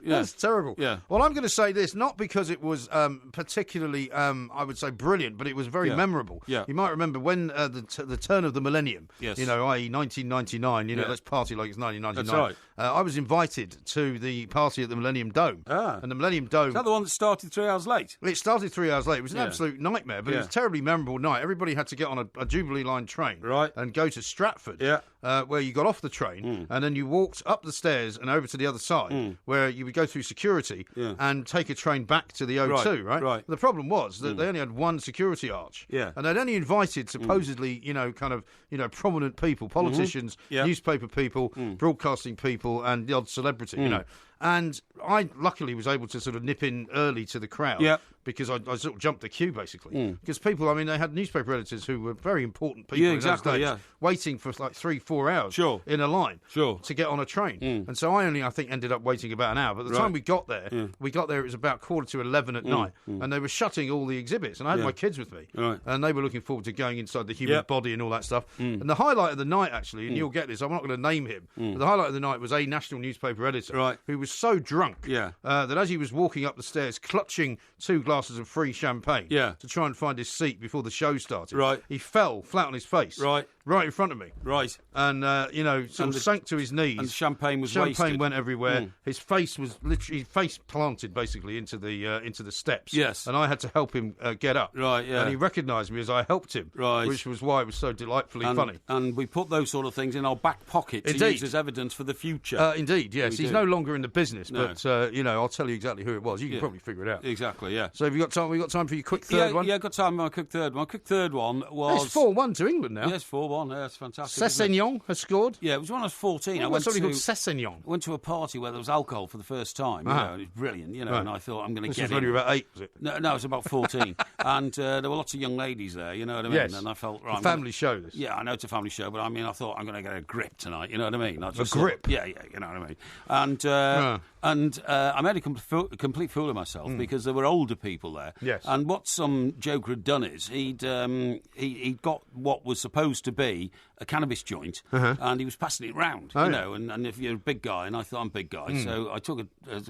And then we shouldn't be talking about this. Well, we shouldn't, but don't worry because it's innocent. Is it? So for the next hour, people were laughing at me, and I wondered why. Yeah. And the thing is, it was a joke cannabis joint, yes, and it left a huge white circle on your mouth and your lips. Well, you wouldn't have tried it though, would you? Sorry? But you wouldn't have tried it. No, I did try it. Yeah. Well, you shouldn't be trying things like that. No, well, I mean, you know, at 14, people make all sorts of mistakes, and it was a mistake. But it wasn't even a cannabis joint anyway. Thank goodness Somebody for that. told me it was, but it wasn't. There was no cannabis at the party, I hasten to add. Good.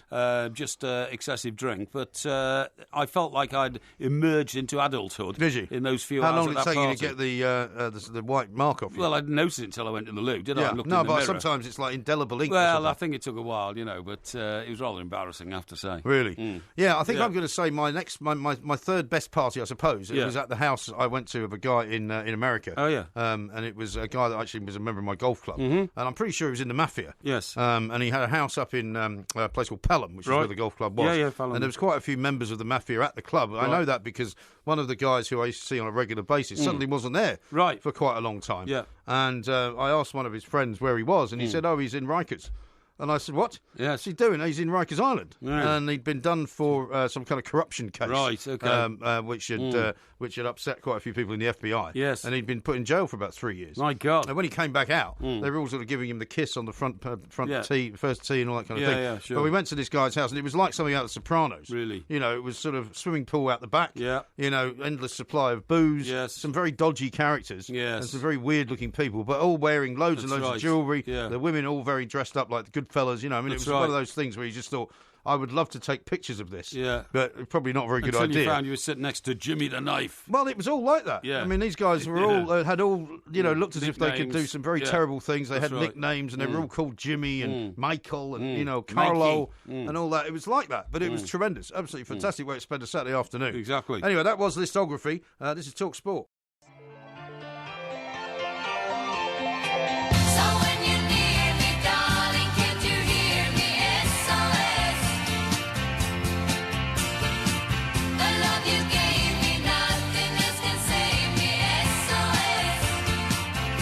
This is Talk Sport. We are the two mics. I haven't heard ABBA for a while, actually. I'll ask you about that in a second. Okay. How about this from Derek, the Toon Army Postie? Yeah. He says, hi to the two mics. He says, I got bitten by a dog during my delivery round, and it led to me being given corporate hospitality at Newcastle United by the dog's owner by way of saying sorry. Wow. That's fantastic, isn't it? Yeah, great. I don't know if that was in any way like corporate hospitality for the whole season or just a one-off. No. Maybe it was it's not bad, is it? Maybe it's an invitation to a box or something like that. But anyway, it's a big problem. And when I was a kid, and I used to do paper rounds and all that kind of stuff, I was terrified of dogs because the dogs were bigger than me in those days. I was quite frightened of dogs as a kid because we never had one. No, that's right. Now I'm fine because obviously we've had a couple. Yeah, okay. Now, we played ABBA there, right? And, you know, if people are going to accuse me of going back into the past, I'm not. ABBA are still with us in a big way. They are. It's the biggest West End show, the biggest Broadway show in the world. Mamma Mia, it's raising millions. I see that there's a revival of... the ABBA, the other one that's coming back. I can't remember Which one? Chess, was it, or something? Chess? Yeah, I think so, something like that. Well, that's an Andrew Lloyd Webber thing, isn't it? No, it was his writing partner. Tim Thingy. Yeah, that's right. Yeah, but anyway, look, the point is, the reason why it's come to the forefront again is that people are always trying to, push the ABBA thing. A major new ABBA exhibition, set to open in London in December, has sparked off a rift in the supergroup after two members claimed they've not been consulted about it. Okay. So Benny Anderson told the Sun on Sunday. Benny is the one that most people say looks like me. Looks like you, yes. Yeah, with the glasses and the sort of flowing hair, Right. Benny Anderson told the Sun that he knows nothing about it, while Agnetha Faltskog say she only learned of it. She's the recluse one, blonde one, isn't she? Yeah. Well, Agnetha's the one who bought an island, right, and then amazingly married a man who'd been stalking her for years. You know, and then divorced. Which is a really bad idea, because what it does is give stalkers a kind of reason to stalk someone. Yeah. You go, well, if he got to marry her, I'm going to go stalk somebody and see if they marry me. That's right. Well, this comes up on a website, like an ABBA website, right? That there's a problem because they track the group. Now, bosses at the South Bank Centre, that's in London, who announced the show just this down week. The road here. That's right. Yeah, claim that all 4 singers in the 70s group have been involved in setting it up. But band co-founder Benny, who's now 70, by the way, said, Agnetha knows nothing about the exhibition, neither do I. I know nothing. I'm not involved.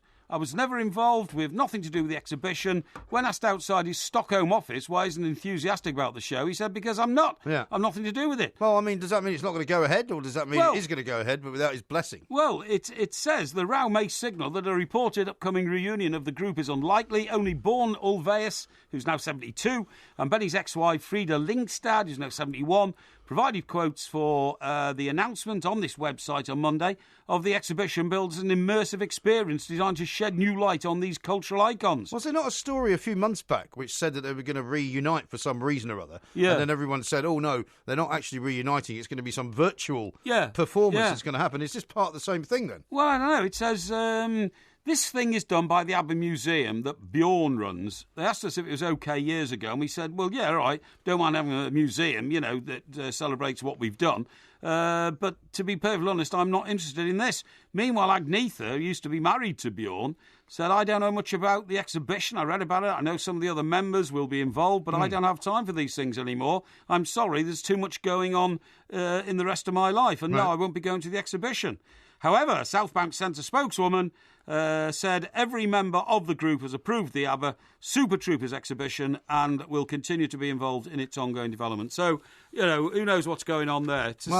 I mean, that means maybe I won't be able to go to the exhibition, which I don't think I'd be going to anyway, to be honest. I don't think I would either. I mean, I haven't seen the Mamma Mia thing, but that's my next ambition. England just scored again. No, I think that's the first goal. That's the first goal, I think they won 4-1. 4-1, that's right, I think that's the end of the game. Yeah, and ABBA is still huge... well, if they wanted to do... There's still a huge influence on most people's lives. Well, I don't know about that, but I mean, if they did, for example, a show at Wembley Stadium, I'm sure they'd sell it out fairly quickly. Yeah, but they wouldn't, and I wouldn't go to it. I don't want to see 70-year-old members of ABBA on stage at Wembley or anything like it. No, I remember ABBA from, the way they took off like a rocket in the Eurovision Song Contest, with Waterloo, and then just a string of unbelievable hits over the next 4 or 5 years before...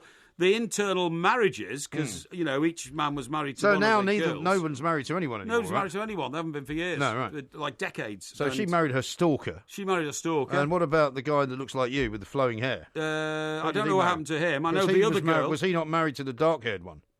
Originally? Yes, he was. Yeah, the guy looks like me. Is that Benny? Benny, yes. That's right. Yeah, he was married to the dark-haired lady, Frida. And the other guy, Bjorn, was married to Agnetha. Yeah. I do know that Frida, the dark-haired lady, who were both very beautiful girls, she then got married to some guy who apparently is a member of some European royal family, but has been dogged over the years with allegations that they're big connections. Weird. Yeah. Now, Peter, funny enough, you just said it there again. 28 times you've said the American slang word guy in 40 minutes. This is England, not the USA. Yeah, this is a great show. Well, we've had this complication before. People have complained about it. And actually, guy, it turns out, is not an American word. No. It's actually a British word. That's right. It came from some British character. Guy Fawkes, for example. Yes, that's right. Was Guido. Called Guido. Yeah. But many times before any of the Americans ever got involved. I think you're right. It came from the Restoration comedies after Cromwell was deposed, and we got back to living a little in this country. You're absolutely right. Yeah. Exactly. Yeah. Now, how about this one from James? He says, "Not the two mics again. They make Chris Evans sound bearable." Really? Well, a lot of people like Chris Evans. Yeah, that's... He's got the biggest hit breakfast show, I think, in the world, isn't he? Yeah, that is... I take that as a compliment, don't you? Yeah. How about this one from somebody called the Verminators? Gents, could you wish my beautiful daughter, Katie, a happy 11th birthday? She says, Dad, the two mics bicker more than you and Mum. And there's a picture of her with the family dog. Oh, isn't that a lovely dog? Is that a Labrador? Nice? It looks like a sort of Labrador cross to me. Is it a pointer? It looks like it's mostly Labrador. Yes, but not entirely. That's nice. And in the Bluebells as well. And the Bluebells as well. Yeah. So her name's Katie and she's 11. Katie, and she's 11 today. Yeah. Katie, I want to say a very happy birthday, my dear. I hope you have a lovely day today. Hope you have a lovely week. I hope your mum's baked you a birthday cake. Well, maybe if your I'd dad's known baked her you one. were coming, I'd have baked a cake. Maybe your dad's baked you a birthday cake. Maybe, yeah. Baked a cake. Why are you baked singing a that? Cake. Well, that's a nice record, that. It means that people are going to enjoy a nice little get-together, you know, If with I'd a bit have of known cake. you were coming to Baked a Cake, Yeah. it's not a nice record. It is, it's It great. used to be on It Ain't Half Hot Mum. They used to play that, didn't they? Oh, did they? I think so. Last time I saw it was in an advert for Mercedes cars, I think. Really? Yeah, you know, oh, Lordy, won't you buy me a Mercedes? That's nothing to do with the Baking the Cake song. I'm sure the same Bake a Cake was in the same advert. No, that was Janis Joplin. Oh, was it? She didn't write Bake the Cake song. Oh, didn't she? No. Oh, right, okay, yeah. But anyway, you know, joyous song, and we need a bit of joy in our lives. So We do, indeed. I'm quite happy Now, about there's a it. guy listening called Jim who says it's his 21st birthday today and he's a mad Evertonian. Okay. So will you wish him a happy birthday? Jim, as have a well? very happy birthday, my boy. 21, hey? Well, I remember my 21st birthday. Funny enough, I didn't nominate that as, you know, one of my favourite parties because it was rubbish and a complete, you know, sort of, I don't know. What was wrong with it? Yeah, well, I got all the wrong messages from my 21st birthday Did you? party.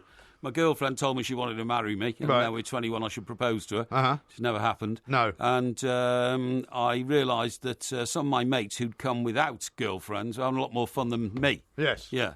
So Well- I decided to take a different road in life from Did that you? night on. Right, and do what?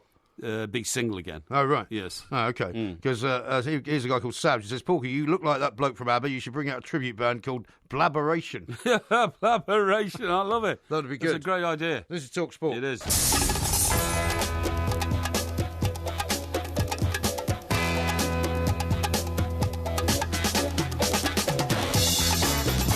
Good evening, I'm Mike Graham, he's Mike Parry. You're listening to the Two Mics on Talk Sport. Coming up in this hour, we're going to be doing heroes and villains of the weekend. There are plenty of them, of course, to get your teeth into. That's where we go two each, and then our producer will tell us which one he thinks has won. Stephen Pape's going to join us as well to tell us whether the War for the Planet of the Apes is worth seeing. It's all over the place at the moment. It seems to be the final one in the trilogy. We shall see. 08717 223344. We've got some great tweets as well. You can tweet us at the Two Mics. You're listening to the Two Mics with me, Mike Graham, and Mike Parry on Talk Sport.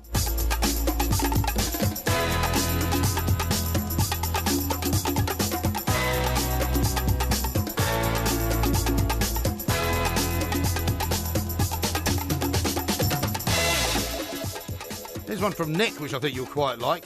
He says, what a treat to hear Porky's wisdom on a Sunday. He must be considered a national icon as he approaches retirement. Thank you very well, much I don't think indeed. you're approaching retirement. I'm not anytime approaching soon, retirement at all. There's one here, you know, a very cruel one. It says, good to hear about your 21st birthday party, Mike. Did it take place on VJ Day? That's very nice, isn't Yes, it? yeah, Very- perhaps very it's nice. called something similar to that. Yes. Porky Parry, funniest guy on the radio, should be Prime Minister, says Eddie, the Bromsgrove Villa fan. That's very nice indeed. Thank And you what very about much the indeed. dogs here as well, from Dave in Biggleswade? Yeah. Porky, you're correct about irresponsible dog owners. Here in Biggleswade, on the footpath to the railway station, and dogs, or maybe the owners, are fouling. What a mess. Yeah. It's awful, especially in this heat wave. Oh, it's terrible. And, But that's a different problem, isn't It's it? a different problem, but it's a disgusting problem. And I tell you what, it's been almost virtually wiped out round where I live in Stockbroker Belt because I was so demonically insistent it shouldn't happen. You know, I'd stand in the street and watch people come by with their dogs and I would marshal what they were doing. Well, quite right, too. Yeah, I'm yeah. a dog owner, and I Yeah, absolutely exactly. insist on people picking up after the dogs. Yeah, There's nothing worse. yeah. Now, I've got a tweet here, but it's disappeared. I can't find it. But do you know how you said you were able to watch the Lions game yesterday in the Wellington, I think it was? That's right. There's a tweet from somebody who said they saw you in the beer house, but you came in and left because you couldn't get served. Does that sound right? Well, yes Well. and no. I mean, you know, That's at Waterloo Station, isn't it? Yes, that's right. Life is a wandering path, if you see what I mean. And So that's two pubs you went into yesterday. well, no, I only went into the beer house because it's got lots of people who are informative and informed about the game. I This see. is a regular haunt of people who go there to watch it. So I went to seek some sort of... Because the last time you were in there, you said there was a lot of rugby fans on their way to Twickenham. Yeah, that's right, yeah. But they do seem to use it because, of course, it's a popular meeting Okay. place. And I went to see one chap in particular who wasn't there, so I moved on. It's simple as that. You went really. to see a guy that wasn't there. there. Yeah, that's What'd right. you do that for? Well, I didn't know he wasn't there till I got there. You know what I mean? I thought he would be there, but he wasn't. Okay. I see. Okay. Right. All right. Now, have you seen this story about the Lake District being turned into a World Heritage Site? I thought it was. I thought it had been for the last 30 years. Well, no, I don't I think so. assumed it was. I mean, it's the most beautiful part of England. No, it happened today, though. Yeah, I know. That's what I mean. The Scottish Highlands match it for splendour and beauty and all that kind of stuff. I think the Scottish Highlands is a bit edgy, actually. Is a bit what? I think they edge it, the Scottish Highlands. You think so? Yeah, well, I wouldn't disagree with that. It's a bigger space. A bigger space. In a way. Parts of Northern Ireland are certainly, by comparison, and parts of Wales, by comparison, are beautiful. Yeah, well, Snowdonia is lovely. Snowdonia is lovely as well. I know Snowdonia pretty well. Cardiff Bay, when the tide's out, not so much. Yeah, no, not Cardiff Bay, but Bala Lake and all that. Yeah. So I have to say, I would have thought that the Lake District would have been a World Heritage Site from a long, long time ago. Yes. And I'm delighted, obviously, it's joined the ranks of these immortal geographical locations today. It's the only national park in the country to be given this status. Yes, well, which is surprising, isn't it? Because the Peak District is very beautiful as well. Yeah. As is the South Downs. I mean, we are blessed with many, many great locations. And I'll tell you what, that also brings into focus as well. There's going to be a raging battle, over the next sort of 5-10 years about building on the Greenbelt. Yes. And frankly, I'm sympathetic to building on the Greenbelt. Yeah, well, you would be because I think you've got to. Well, no, you haven't got to. You have, otherwise we're going to have a massive housing shortage in this country. One of the things about this country that makes it great is the green space. Yes, I agree. One of the things that's wonderful about it is the green space, because otherwise you'll end up having a situation like the eastern seaboard of America, where when you're driving up on the freeway from New York all the way up to Boston, there's hardly any of it which is actually open land. No, I agree, but everybody's building on everything. Well, we're going to have to build houses somewhere, to be honest. Well, because we haven't got enough, and a lot of green space is frankly wasted. No, it's not. People don't go there very often, all that kind of stuff. Well, a lot of it is farmland for a start. Yeah. And I mean, you would say, well, how are we going to get the farmland back from the farmers? You're going to have to either compulsory purchase it, or tell them that we're just going to take the farm. Yeah, but farmers have given up on farming in a lot of places in this country. Well, why do you think we've got a butter shortage? Which I predicted, I predicted 3 months ago, and then we're reading all over the front of newspapers on Saturday. Well, there's a blinking world butter shortage because English farmers can't afford to produce milk anymore. Well, one, there isn't a butter shortage. Two, the only reason that newspapers are writing about it is because the people who run newspapers are like you, and they're always trying to cause shortages of things. Not when in fact there is no shortage at all. Have you tried to buy any butter lately? Yeah, but deliberately on Saturday morning when I make my weekly visit to Morrison's, I went and bought 4 packets of butter. So you bought 4 packets? Yeah, and I've stuck them in my fridge. Why? Because I don't want to be short of butter. Why? Well, I don't. I like putting butter on my sandwiches. Yeah. So if there was actually a shortage of butter caused by people like you who are stupid enough to go and hoard it, right? Yeah. Which is what happens when everybody says, "Oh, there's a shortage. Better go buy a load of butter." Yeah. If you had to do without butter for the rest of your life, it wouldn't be a problem. It would be to me. I love the taste of butter. I don't just put butter on my sandwiches what because else you put it on. It eases it. Well, what I like is lovely hard butter. Yes. With fresh ham. And a sandwich. Lean ham. Yes. Lean ham, butter, bread. In a baguette. Yeah. Baguette. It's quality bread, by the way. It's not just like quality bread. It's not plastic bread. A baguette. Yeah. Or a French loaf. Yeah, lovely. Oh yeah, I'm telling you. What else do you put butter on? I'll tell you what it's nice on. I put butter on my mashed potatoes. Well, you use butter to make mashed potatoes. Well, I put more on it when they're made. Yeah. And I put butter on my fish fingers. Ugh. Yes. Really? Yes, I do. Yes. Oh, that sounds horrible. No, I love it. Yeah. That's disgusting. No, it's not. No. I'll tell you what butter is. Toast and marmalade. Yeah, you would do that. Yeah. How much butter do you say you get through in a week? Probably a packet. Like one of those blocks. Yeah, I would think so. You're not buy the spreadable kind. I have got spreadable kind, but that's for things like bacon sandwiches. Why do you use spreadable there? Because you don't need much, and you don't want to, soak the bread with butter, so to speak, from the heat of the bacon. Why not? Well, because it gets soggy. Isn't that the point? No, not at all. Okay. But anyway, look, you don't need Anyway, there is no shortage of butter, so please don't be alarmed. Do not go out and hoard butter. It's not necessary. You'll be able to buy butter for the rest of the year. Yes. Because you said there would be a broccoli shortage. There wasn't. You said there would be a spinach shortage. There wasn't. You said there would be a chocolate shortage, and there wasn't one of them either. They all happened. Anyway, let me tell you what also has been included in the latest sort of World Heritage sites, okay? Because you like this. An Inuit farm on the edge of the ice cap in Denmark. Really? Yeah. Oh, okay. I don't know how big the Inuit farm is. Well, Inuit used to be Eskimo. Yes, that's right. Yeah. Yes, that's right. Well, it's up there towards the kind of the pole, isn't it? I'm sure that'll be great. I've seen some of those things similarly in Iceland, and they're very, very intriguing. Are they? Mm. Russian cathedral has also made the cut. Doesn't say where. I love Russian cathedrals. A mine in Poland. A mine? Yeah. Really? Yes. Sure it isn't a mine where people got sent if they didn't obey what Stalin was telling them to do. I don't think so. That wasn't Poland. Yeah. A Chinese settlement in a place called Kulangsu. Oh, yeah, OK, I can take that. I've never been to China. Along with, so this is now, all of these places join the Taj Mahal, the Grand Canyon, and the Great Wall of China. Yeah, well, all those you would expect to be on. I love Russian churches. The architecture St. Petersburg is a place I'd like to go. Well, I haven't been to St. Petersburg, but in Moscow alone, you've got St. Basil's Church on Red Square, which is the big onion one, isn't it? Yeah, that's right. It's the most colourful church in the world. Yeah. But you go into, the suburbs of... Did you go inside it? No, I've never been inside it, no. Why not? I think I might have gone inside it, actually. I'm trying to remember. I don't know. Usually when I'm in Russia, I'm bladderated on vodka. So it's a bit difficult to remember where you've been. Yeah. But did you ever go into a church and light a candle or something? Yeah, I've done that. I went to an Orthodox Russian church service with Peter Hitchens, who was the great foreign correspondent for the Daily Express, and who now writes a column for the Mail on Sunday, but is a terrifically able journalist. And is on like Question Time every now and again. Question Time and all that, and has done some fantastic investigative pieces from places like North Korea, Behind the Iron Curtain, all that kind of stuff. And Peter and I, when I went over there, because he was our correspondent and I was the news editor, we set up a bureau there, and he took me to this Orthodox Russian church, and it was absolutely inspiring. And it's where all the priests in all those flowing robes, and they had long straggly beards, came walking up the aisle of the church, swinging those, those gold pots on chains which have smoke coming out of them. Incense, that is, It's incense, that's right. It's called a thurible, actually. It's called a what? Thurible. A thurible, is it? Thurible. That's very interesting. I used to be in control of one of those. Did you? In fact, when I was an altar boy, yeah. Really? Yeah. Yeah, right. I once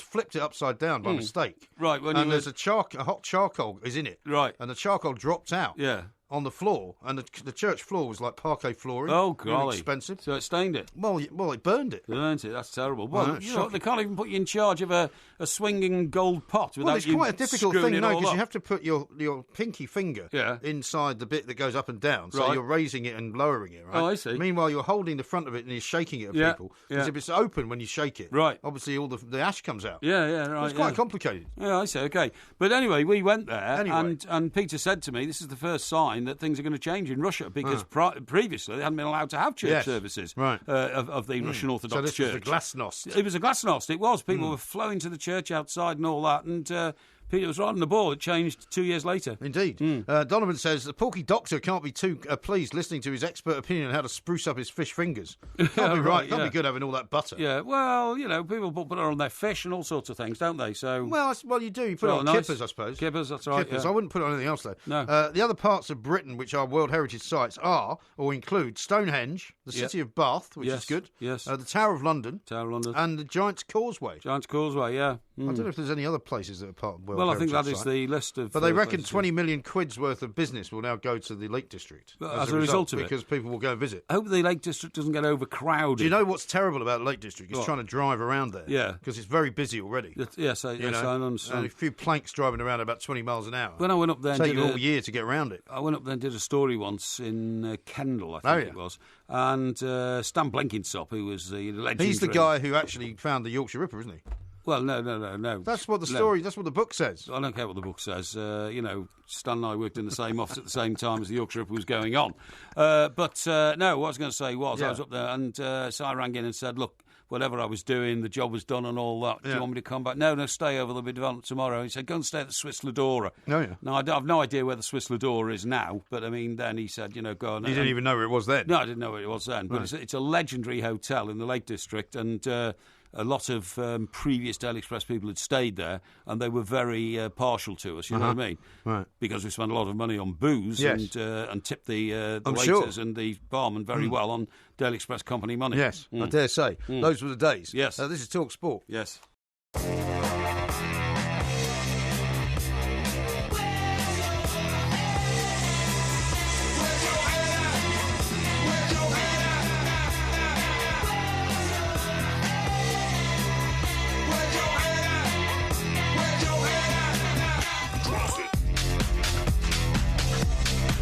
is TalkSport. We are the two mics. Coming up a little bit later on, we're going to be talking heroes and villains of the weekend, of course. We'll have to put our list together. I've been looking for this Swiss Ladora hotel. Oh, yes. But I haven't actually found it. There is a place called the Ladora Falls Hotel. Yeah, where's that? Which is in the Lake District. Yes, that's so they must have shut it down. No. Or renamed it or something. They renamed it. It looks pretty horrendous. It looks a bit like that place you went to in Chester, you know, the...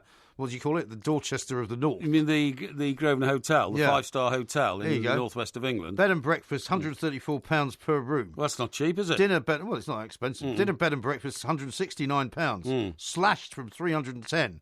Oh, well, there you go. It's on Derwent Water, apparently. Derwent Water, that's right, yeah. There was a bit of water. Actually, it looks quite a nice it. spot. But I guess you couldn't find it. No, I did find it. But it looks very kind of sort of dated. Look, it's a very dated decor. No, I don't think it's got dated decor at all. You know, I think it looks okay to me. Here's one from Colin. He says, a block of butter a week. Are you trying to kill off the remaining third of your heart? Yeah, well, you're absolutely right. Perhaps I am. Now, listen, talking about expenses, right, what did you make of reading this morning that Lionel Messi is to be paid £1 million a year in his new contract? £1 million a week, isn't it? £1 million a week. Well, I mean, I suppose it had to happen. And you were the one that predicted that it would happen. I did, yeah. But I think even you were probably not expecting it to happen quite this soon. No, I didn't. Messi's gross salary under the agreement announced by Barcelona has set at an annual €62 million, which is £54.8 million. Right. So it means if the contract runs its full term, by which stage the Argentinian national will be 34, Barca are committed to paying him £220 million. Barca. Before performance-related bonuses. He's on £1 million a week. Now, this is a report, right, which came out this morning in the Sunday Times. Yeah. What they do protect, the guy who's written this, is that it will undoubtedly trigger a response from Ronaldo. Well, it's bound to, isn't it? At Real Madrid. Because, I mean, look at the way that they go at the Ballon d'Or every year. You know, I mean, Ronaldo's won it for the last 2 years, is it? That's right, yeah. Or was it last three? Last two, last I think. Or maybe last three, yeah. And Messi hates that, doesn't he? He does, yeah. And Barcelona, for the last couple of years, haven't really been brilliant, have they? No, they haven't, no. It says Barca's move to elevate Messi's basic salary significantly beyond the €21 million net that Real Madrid pay Cristiano Ronaldo may also serve to complicate their main competitor's effort to keep their own leading goalscorer in Spanish football. Oh, yeah. Ronaldo, who signed a revised 5-year deal last November, has recently informed Madrid he wanted to leave the country after a state investigation into his tax affairs, sparking excitement amongst fans of his previous club, Manchester United, right? Yes. But Messi is also embroiled in a tax evasion allegations. Ronaldo's head-to-head contest with Messi to be recognised as the planet's best footballer extended to a quiet satisfaction that his remuneration at Madrid surpassed that of his rival in Catalonia. But not now. While the Portugal forward's personal commercial revenue will continue to comfortably outstrip Messi's, Madrid are not expected to match or better the basic wage of a player who last year was said to have been the subject of an offer of more than £100 million a year from China. Yes. Well, I mean, the thing is, it's all very well for Real Madrid to say, well, we're not going to do this. But in fact, Ronaldo is Ronaldo. Of course he is. And I mean, if he goes into the office of the chairman or the president of El Presidente of Real Madrid, that's they're right. going to do whatever he wants, aren't That's they? right. I mean, it's astonishing sums of money. Yeah. 56 years ago, Fulham's Johnny Haynes became the first player in England to be paid £100 a week. And, that was an astonishing sum in those days, I obviously. mean, is that also... I mean, I know it's difficult to know exactly how many games they play in Spain compared with, other parts of the world. But, I mean, 54 million quid, that's not far off £1 million a game, isn't it? Well, that is £1 million a game. That's exactly what you're saying. There's 54 weeks in the... Only 52 weeks in the year. So it's just over £1 million a week. But that's what I'm saying. Yeah. But it's not just £1 million a week. I'm saying £1 million a game. Oh, I see what you mean. So, for 90 minutes of work, and I know that he's obviously works harder than that. If you say they play for 40 weeks a year, and they probably play 2 games every other week, so they'll play 60 games. Say they play 38 odd games or 40 games in the La Liga, plus whatever they play in the European Cups. Yeah, that's right, and the Cup games. I mean, it's around about £1 million a game, isn't it? It is indeed, yeah. Which is incredible. It is incredible. 1994. Yeah. So, can you remember what you're doing in 1994? 1994, I had 2 years before that, I'd moved back to Britain from New York City. Of course, yeah. So I was working at the Express. That's right. And in fact, it was my final job as a reporter in 94. Okay. Went out to Dubai. Oh, that's right, I was made, not deputy, it was like executive features editor. Right, yeah, sure, yeah. Well, in 94, I went off to the Press Association as El Supremo there. Right. Well, in that year... Were you not still in America then? No. Because you went to America in 92. Oh, yeah, that's right. I came back in 95. Yeah, I was probably coming back from America. But anyway, the point is that was the year that Chris Sutton blew the wage structure in English football by signing a deal to go to Blackburn Rovers from, I think it was Norwich, wasn't it, Chris Sutton? I think it was. Yeah, Norwich to Blackburn Rovers for £10,000 a week. Wow. Yeah. Amazing. Yeah. Jack says this, Porky sounds like a butter addict. No wonder only 1/3 of his heart works. I think not. Craig says, I love fish finger butties, lots of butter. The battered variety of fish finger, though, not the common trash in breadcrumbs. No, I know what you mean, yeah. Can you get big, battered ones? Yeah, big puffy ones. Where do you get those from? Oh, you get them from the ice, the frozen fish department in Morrison's. Oh, really? Yeah. Speaking of which, Alec says, tell Porky he'd be more than welcome at my Morrison's store where I work at Morley in Leeds. Morley in Leeds, OK, good part of the world. Is it? Yeah, I like Leeds. OK. Yeah. Let's talk to Stephen Pape. He is, of course, a film critic. Yeah. He's going to tell us what he makes of this new Planet of the Apes movie, The War for the Planet of the Apes. Are you a big fan of the Planet of the Apes? Well, yes and no. I mean, I quite like what I've seen, but I haven't seen a lot. Yeah. Have you seen the new ones, though? No, I haven't, no. Right, OK. No. Stefan, a very good evening to you. Yeah, how are you doing? Hi, Stefan. Very well, thank you. My colleague here, Mr. Parry, has not seen the new Planet of the Apes films, which I personally think are brilliant. How do you tell him how different they are from the original sort of TV show? Well, I mean, it's just what technology has brought to it. I mean, it's been accomplished. I think they've been made. I think it's about £93 million. So it's basically what Messi would earn in about 2 years. Yeah. And it's just what they look remarkable. It's the use of motion capture, which obviously Andy Serkis, who plays the lead role of Caesar, and what he has done. This is not merely actors lending their vocal talents to kind of animation. They perform as the apes. So they spent all this time kind of working on the kind of subtle physicality of the kind of the apes and everything like that. And so what we're seeing is actors on screen, and the fact that you've got these kind of war breaking out between mankind and apes, and it looks just breathtaking. That's what makes this so fantastic, and what really differs from the kind of original films, which had their kind of charm, but obviously they haven't got nearly the same resources as they've got today. So are these guys dressing up as apes? Is that what you mean? They put an ape suit on every morning, takes about 2 hours, and then they do about 6 hours filming, they take it off again?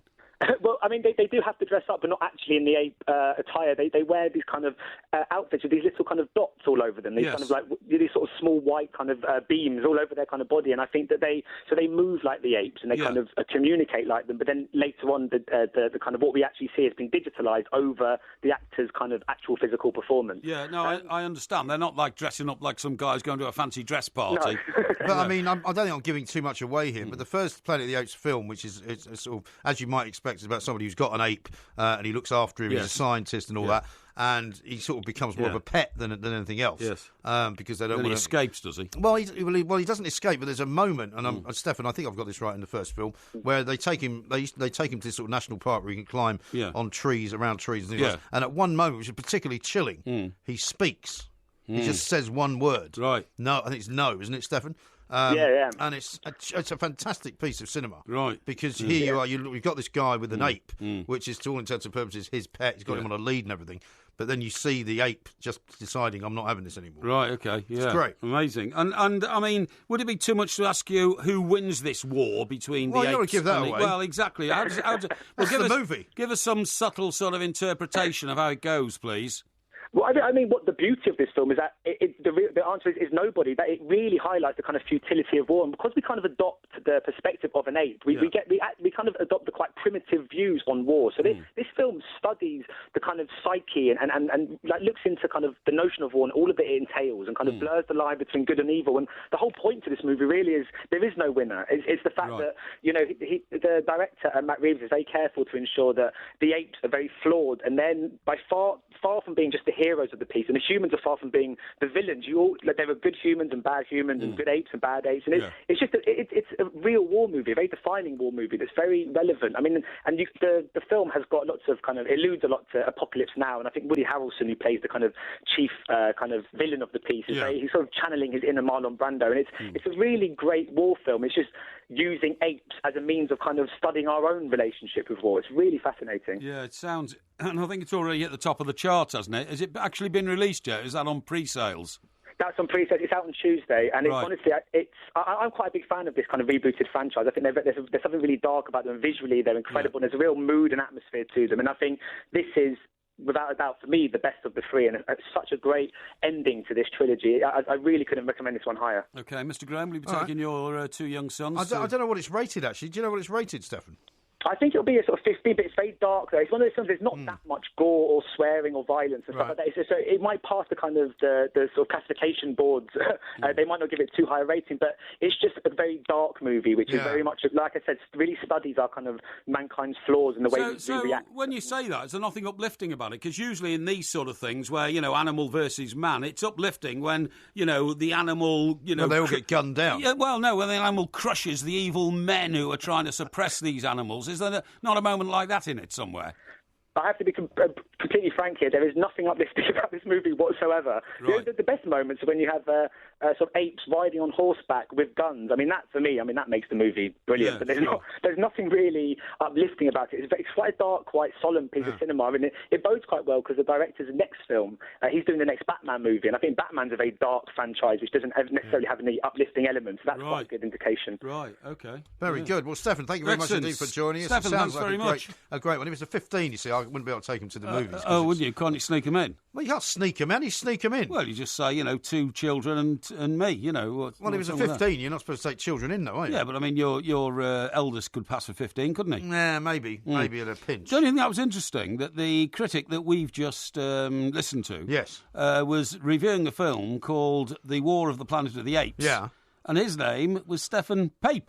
Pape on the Apes. That was great, wasn't it? Why is there any synergy in that? Well, because apart from the letter P, it could have been Stefan Ape. Reviewing the film of The War of the Planet of the Apes. Planet of the Papes. Yeah, the Planet of the Papes. Yeah, that'd be something to do with July the 12th, wouldn't it? No, how about this from Donovan, who says, Messi is just poetry of entertainment and skill beyond all belief. Ronaldo has that hunger and determination to keep up. Yeah. Well, I think Ronaldo's overtaken Messi, actually, in the last couple of seasons. I think he has. And I think one of the reasons for that is I think he works probably physically harder at keeping himself together. And keeping his image up. Whereas Messi is more kind of natural. And doesn't look like a guy that works terribly hard to do anything. And, well, Messi doesn't look sexy either. I mean, Ronaldo looks terribly sexy. Well, I suppose so. But Messi... in terms of, a sex image, a sexy guy. I think I know what you mean. His physicality and all that kind of stuff. Messi, of course, who's just had a very lavish wedding. Also, Messi is one of these guys who does, and I've heard this being said by footballers before, what he does brilliantly is standing still. Yes. He just waits for something to happen. Yeah, well, comes to him. I saw a piece, I've seen a piece over the weekend in which it claims that Ronaldo has got, on order, so to speak, for want of a better word, 2 more babies. Has he? And that, On order? Yeah, seriously. Has he ordered the vessels in which they're going to be delivered? No, but the piece I read was that he will have these by, what do you call them? Surrogate mother? Surrogate mother or something like that. Or he's chosen the lady who's going to have his babies or something like that. But I mean, the son he has now, we sometimes see him pictured with. I mean, hardly anybody knows anything about the mother, do they? It's, that's his child, so he's locked all that down, isn't he? Yeah, that's right, yeah. Anyway, we're running out of time. Okay. The show's nearly over. We're going to do Heroes and Villains. It's coming up next. Yeah.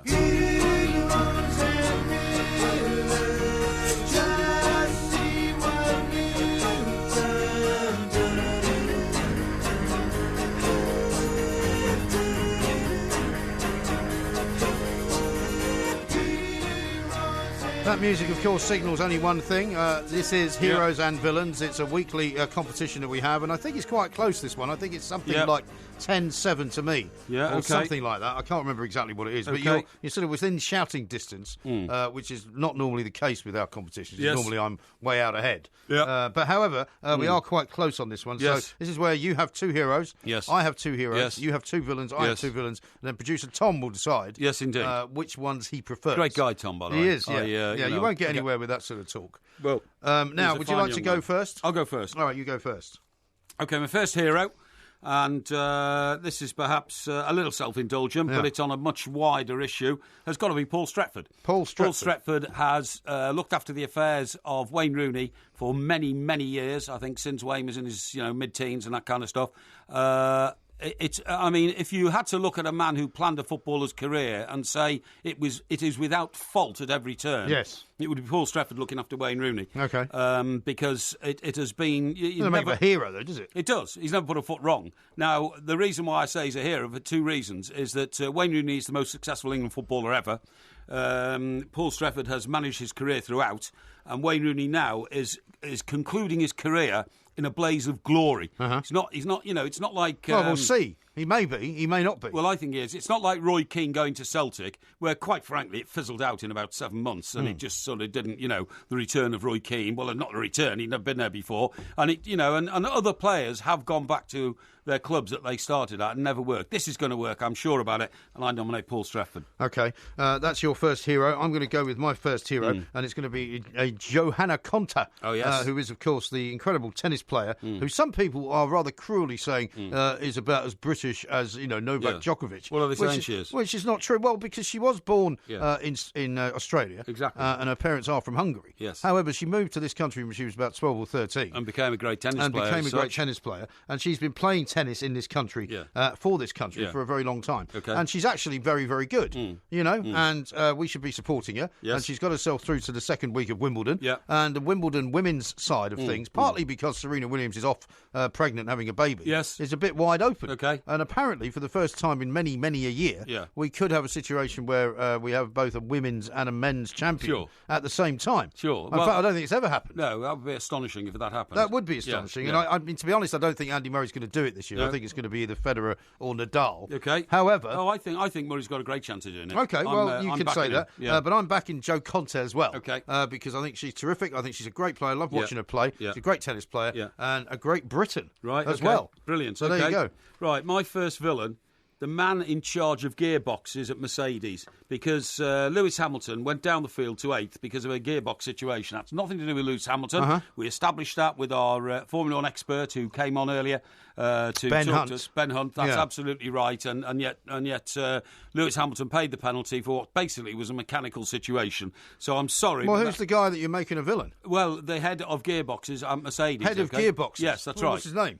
Well, I don't wish to embarrass the individual. You can't just come up with somebody and say, well, I'm going to say it's his fault, but I'm not saying who he is. All right, well, OK, but you heard Ben tell us there are over 1,000 people are employed on the team that gets that car onto the track for Lewis Hamilton, right? So it'd be very, very unfair to identify one individual. However, one man is in charge of gearbox situations. Is you sure about this? Yeah. I don't think there's in any way, and there's no evidence to suggest that one man is Mr. Gearbox. Oh yes, he is, and so Mr. Gearbox for me is the villain. Okay, right. My first villain is Gary Lineker. Gary Lineker came out with this statement earlier on Twitter, right? Always baffled why journalists feel the need to be first with a transfer story. What's the difference? If you throw enough darts, you'll get a bullseye. Yeah. Gary Lineker has to remember he's no longer a footballer, and he's actually closer to being a journalist now because he's a broadcaster on Match of the Day and on BT Sport. And, he gives his various views on Twitter at an alarming rate. Yes. And he's very welcome to do so. Yes. But why is he sort of trying to make out that journalists who write about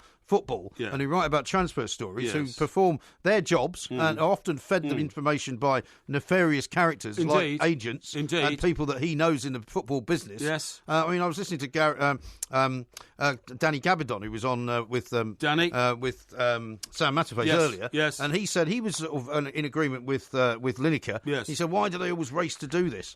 Sometimes they get it wrong. It's the competitive nature It's of the competitive our profession. nature. And some journalists went back to Lineker and said, well, it's when you were a footballer, you wanted to score goals. Yeah. When we're journalists, we want to write stories. The thing that interested me was Sam Matterface said to Danny Gabardon, well, are you telling me that you sometimes got involved in stories with agents where they would launch a story that wasn't necessarily true? And he said, well, yes, basically. Really? So I'm sure Lineker was the same. When you're a footballer, you plant stories, you put stories out there, and you expect journalists to write about them. And now he's turning on them, saying, why are they doing it? Yeah, well, that makes him a villain. Also, when Gary Lineker's lining up for Spurs or Everton, he was very successful at Everton. I don't think he's going to get into the penalty area. You see a ball come over and turn to his fellow striker and say, you take it first. Yeah, but you like it. Yeah, you know, that's your natural instinct. If you're a great player like Gary Lineker was, is to get in there first. Exactly right. Right, now my second hero has to be Joe Root, England cricket captain. And I was going to have him. Well, I'm sorry, Matt, I got there first. And the reason I have to nominate him is because I said at such a young age and with such responsibility, this will affect his form. You know, the weight of responsibility might do him in. It didn't in the first innings, but it might have done in the second, right? Yes. But however, he's still the hero. Can I just point out, though, the previous 3 England captains to Joe Root all scored a century on their first innings as captain. So they seem to be able to take it in the initial burst of enthusiasm and glory as captain. Whether or not you can keep it up, I don't know. But at the moment, he is definitely a great national hero. OK. Well, I'm going to go for Elaine Thompson as my second hero. Elaine Thompson is a woman who has just run run a 100-metre race at the anniversary games in London. Right. She didn't feel comfortable in her spiked shoes. Right. So she switched to a pair of flat shoes, basically, and ran sub 11 seconds over 100 metres in flat shoes. Isn't that remarkable? Is that remarkable? Her name is Elaine Thompson. What sort of surface was she on? She was at the London anniversary games, which I think were taking place in that London stadium. And what was the surface she was running on? What do you mean, what was the surface? Well, that's relevant to whether the spikes were necessary or not. Well, it's a running track. What's the running track made of, then? Well, some are made of grass. Well, it's not made of grass. Some are made of composition. When was the last time you saw an Olympics run on grass? No, not the Olympics, no, but she wasn't running the Olympics. It's a professional race, right? Yeah. So they run on a running track type tracks. Well, if it was wood, you wouldn't need spikes, because spikes don't go into wood. Wood? You know what I mean. It's at the London Stadium. Yeah, OK. Well, OK, sort of balsa wood type thing. Yeah. It's not the school sports day. Well, you know what I mean. But anyway, OK. Elaine Thompson says, my speed is my greatest asset. Right. She was running into a minus 1.4 metres per second headwind. Right. She runs the 100 metres at the London Stadium in 10.4 seconds. Really? That's not bad. 10.94 seconds. That's not bad, OK. Absolutely brilliant. OK, well, that's not bad at all. I'm sorry I can't help you with the surface. I don't know whether you want, the tarmac actual makeup for well, it's hugely relevant. But anyway, we'll let that go. Right, OK, my second villain. And I'm sorry, he's gone from hero to villain very quickly. Oh, yeah. Lukaku. Oh, yeah. Now, why is he the villain? Well, not because he's left Everton. He's now the new John Stones for you, isn't he? No, not because he's left Everton. Yeah. Every man is entitled to improve his career as he sees fit. I have no bitterness. I want to thank him very much indeed for what he did for Everton.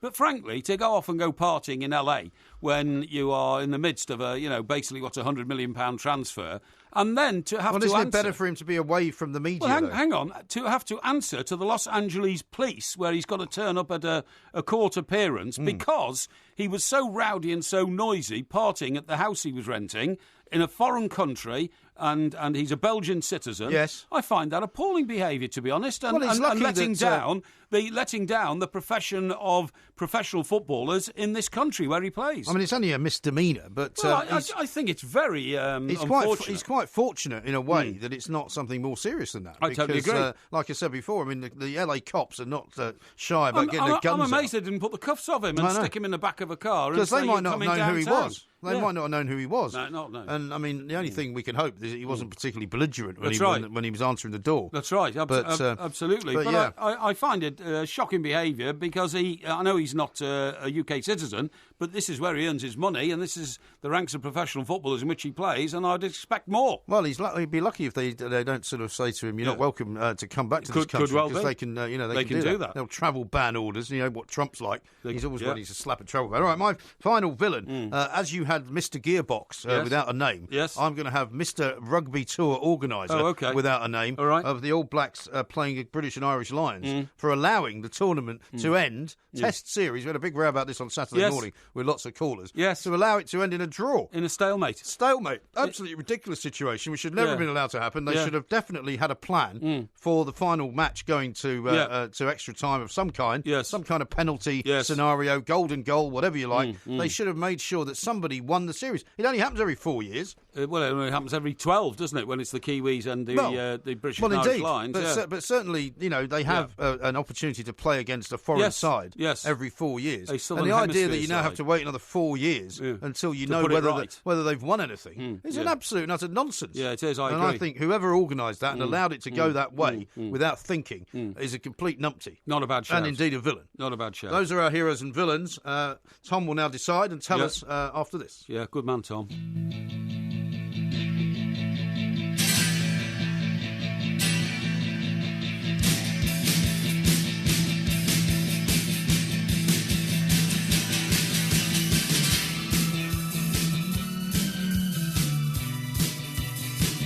Talk Sport, we are the two mics. John is not very impressed with your suggestion of a running track made of wood, grass or compost toys. Okay. And also here's one from White. She says, last time Porky saw a grass running track was when he took part in the egg and spoon race. Yeah, it probably was, and probably ate the egg. Yeah, well, no, I didn't. I've never eaten an egg in my life, as you know. Indeed. Steptoe says, in one show, Porky's talked about giving dogs a kicking, smoking dope, sneaking into the pictures underage. No. Totally shocking. No, all very much,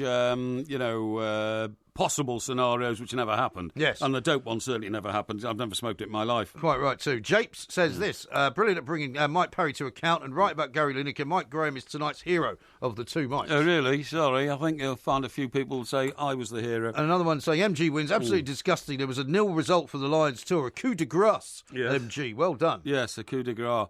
Now, listen, as you will imagine, you might have seen some of my tweets from last night. The minute that the Wayne Rooney, the man who must not be named, yes, the minute his transfer went through, will of course have been a rush, I would imagine, on the internet to acquire a copy of you say a rush, one of the great biographical books of all time, Rooney Tunes. Rooney Tunes. This is a book that's been previously available on Amazon for a penny, right? In our live shows, and by the way, which we haven't mentioned, we're doing a live show in New York on the 16th of September. Go to the twomikes.co.uk for tickets. Right. It's at a place called the City Winery. Whenever we do live shows, I've often pointed out that you can buy 100 copies of that book for £1. Yes, but that's very cruel, you see, because you're talking about years after it was first published, which was 2010.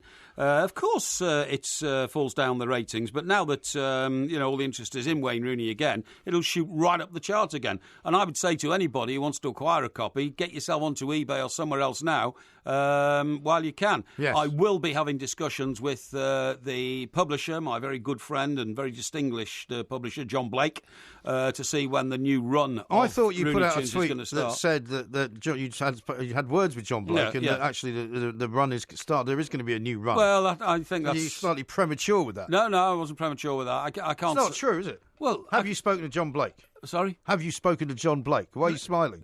I'm not smiling. You put out a tweet last night that said you'd spoken to John Blake. John Blake's representative. I nearly rang him up, actually, to ask him. Well, John is an old Fleet Street friend. He's a friend of mine on Facebook as well. Friend of yours on Facebook, okay, that's right. I could just ask him now if you like. Well, I wouldn't worry too much about that because, you don't always have to speak to the man in the hot seat. You speak to his representatives, you know what I mean? And they said that... the new book is the new edition of the book. Are you writing anything new for it? Well, that's all for discussion. You'll have to do a new updated chapter. It's all for discussion. All for discussion. I'll tell you what you might also want to do. Yes. For the new bit of the book is actually speak to Wayne Rooney. What? Because you didn't speak to him for the first part of the book, did you?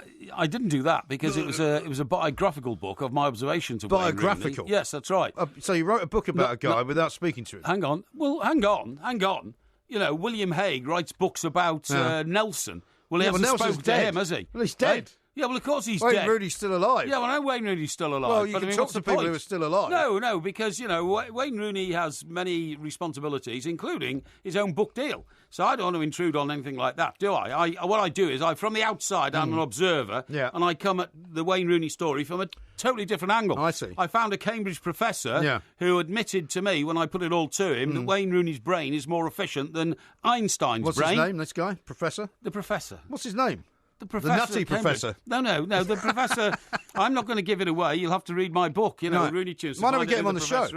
Well, I'm not sure he's still at Cambridge. We've never had him.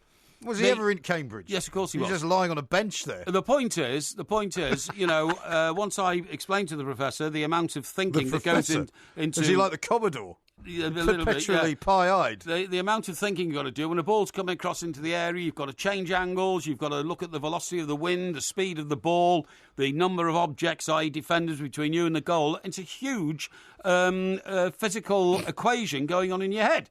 And you have to... What are you laughing at? Let me give you a selection of reviews from people who have read your book and actually paid for it, right? Yes. One guy says, I felt robbed of my penny. What? Mr. Parry has clearly written the worst book in the history of mankind. God, blimey, how was this published? Terrible. Friends in High Places. That's terrible. Do you know how, well, when you see the posters for the movies that are coming out, and they select various quotes from various reviews, this is how your poster for this book would look, right? Yes. Here's another one. Complete drivel. Complete drivel. That's a joke, isn't it? Somebody's written. And here's another one you could just highlight, take out. Yeah. Where do you get? Sorry. Where are you getting these reviews from? These are all online. Oh, it's online. You go so you just picked the 5 worst. What about the 100 best? There aren't any good ones. What about the 100 best? There aren't. I haven't got to the worst ones yet. Don't worry. Codswallop. Throw it in the fireplace. What do you mean, Codswallop? That's a disgrace. That's a disgrace. And then possibly the best one of the lot. Oh yeah. So there are some good ones. Yeah. This is a slightly longer, more thoughtful review. Okay. I bought this book for my uncle, who's an avid fan of Wayne Rooney. Great. And at the bargain price of a penny, what could go wrong? Yeah. Last week I asked him what he had thought of the book. He told me that in his 55 years on this planet, he hadn't read anything as terrible as this. That's just ridiculous. He said it was so bad that during his morning ablutions, he found himself reading the back of a Head and Shoulders bottle rather than the tosh written by this joker. Yeah, well, I'm sorry. My uncle, who is an Everton fan, but continued following Wayne when he left, stated he thinks that whoever wrote the book had cobbled it together because he made it sound so bad. I asked if I could read it, and my uncle informed me that he had, in his words, composted it. Well, it's a load of drivel, honestly. People are making these things up to try and wind me up. Not at all. Many people appreciated that book, believe me. I got a great... Did you get a note from your good friend, Mr. Rooney? No, I did not, no, but I wouldn't have expected one. Don't worry about that. No, I'm not worried about it. I even got a caricaturist to do some great drawings, of young Wayne. Really? Is that because you didn't want to use any photographs in case you had to pay the photographers who had the copyright? No, not at all. Not at all. I'm sure that's the case. I told you, I came at it from a different approach, and I did it. How much did you pay for the picture on the front? Well, the publishers do all that. Yeah, it's down to John Blake, super publisher, yeah. John? Yes, that's right. Yeah. Yeah, why? What's your problem? No, I just wondered. I must have a word with John. Yes. Do you know why I know John? Yeah, because we know him because he used to do the Bizarre column in the Evening News that your dad worked on. Before he did that, he worked at Ad Lib, which was the column in the Evening News. That's right, he did, yeah. Bizarre in the Sun. That's right. Ad Lib was the Evening News column. My dad actually did the graphic for the column. That's right, yeah. Which had a sort of like a Who sign and an arrow pointing upwards. That's right, I remember it very well. So he was a good mate of my old man's, actually. Yes, he was, yes, John. Well, he's still a good mate. I mean, he's a good guy. Well, he's not a good mate of my old man's anymore. My old man's dead. He does great lunches, by the way. They go on for hours. Yeah. Yeah. When was the last time you had a lunch with John Blake? When we were discussing a publishing project. Well, how recently was that? Well, I can't go into that, my friend. This century? I'm not going to be drawn on that. I'm sorry. You're just trying to drag information out of me, which is not publicly available. Here's one from Paul. He says, I've got to go with Mike Graham as the winner, as the drawn series was an anticlimax. Yeah. Well, I'm sorry here, but I've got Steve here. He says, fantastic picks, Porky. So much thought you put into your picks. Old MG went for the obvious choices. Porky wins by a mile. Thank you very much indeed, OK? And then July Japes says, MG, you've been brilliant at bringing Porky to account on the issue of Gary Lineker. MG is tonight's hero of the two mics. Well, that's a bit short-sighted. Okay.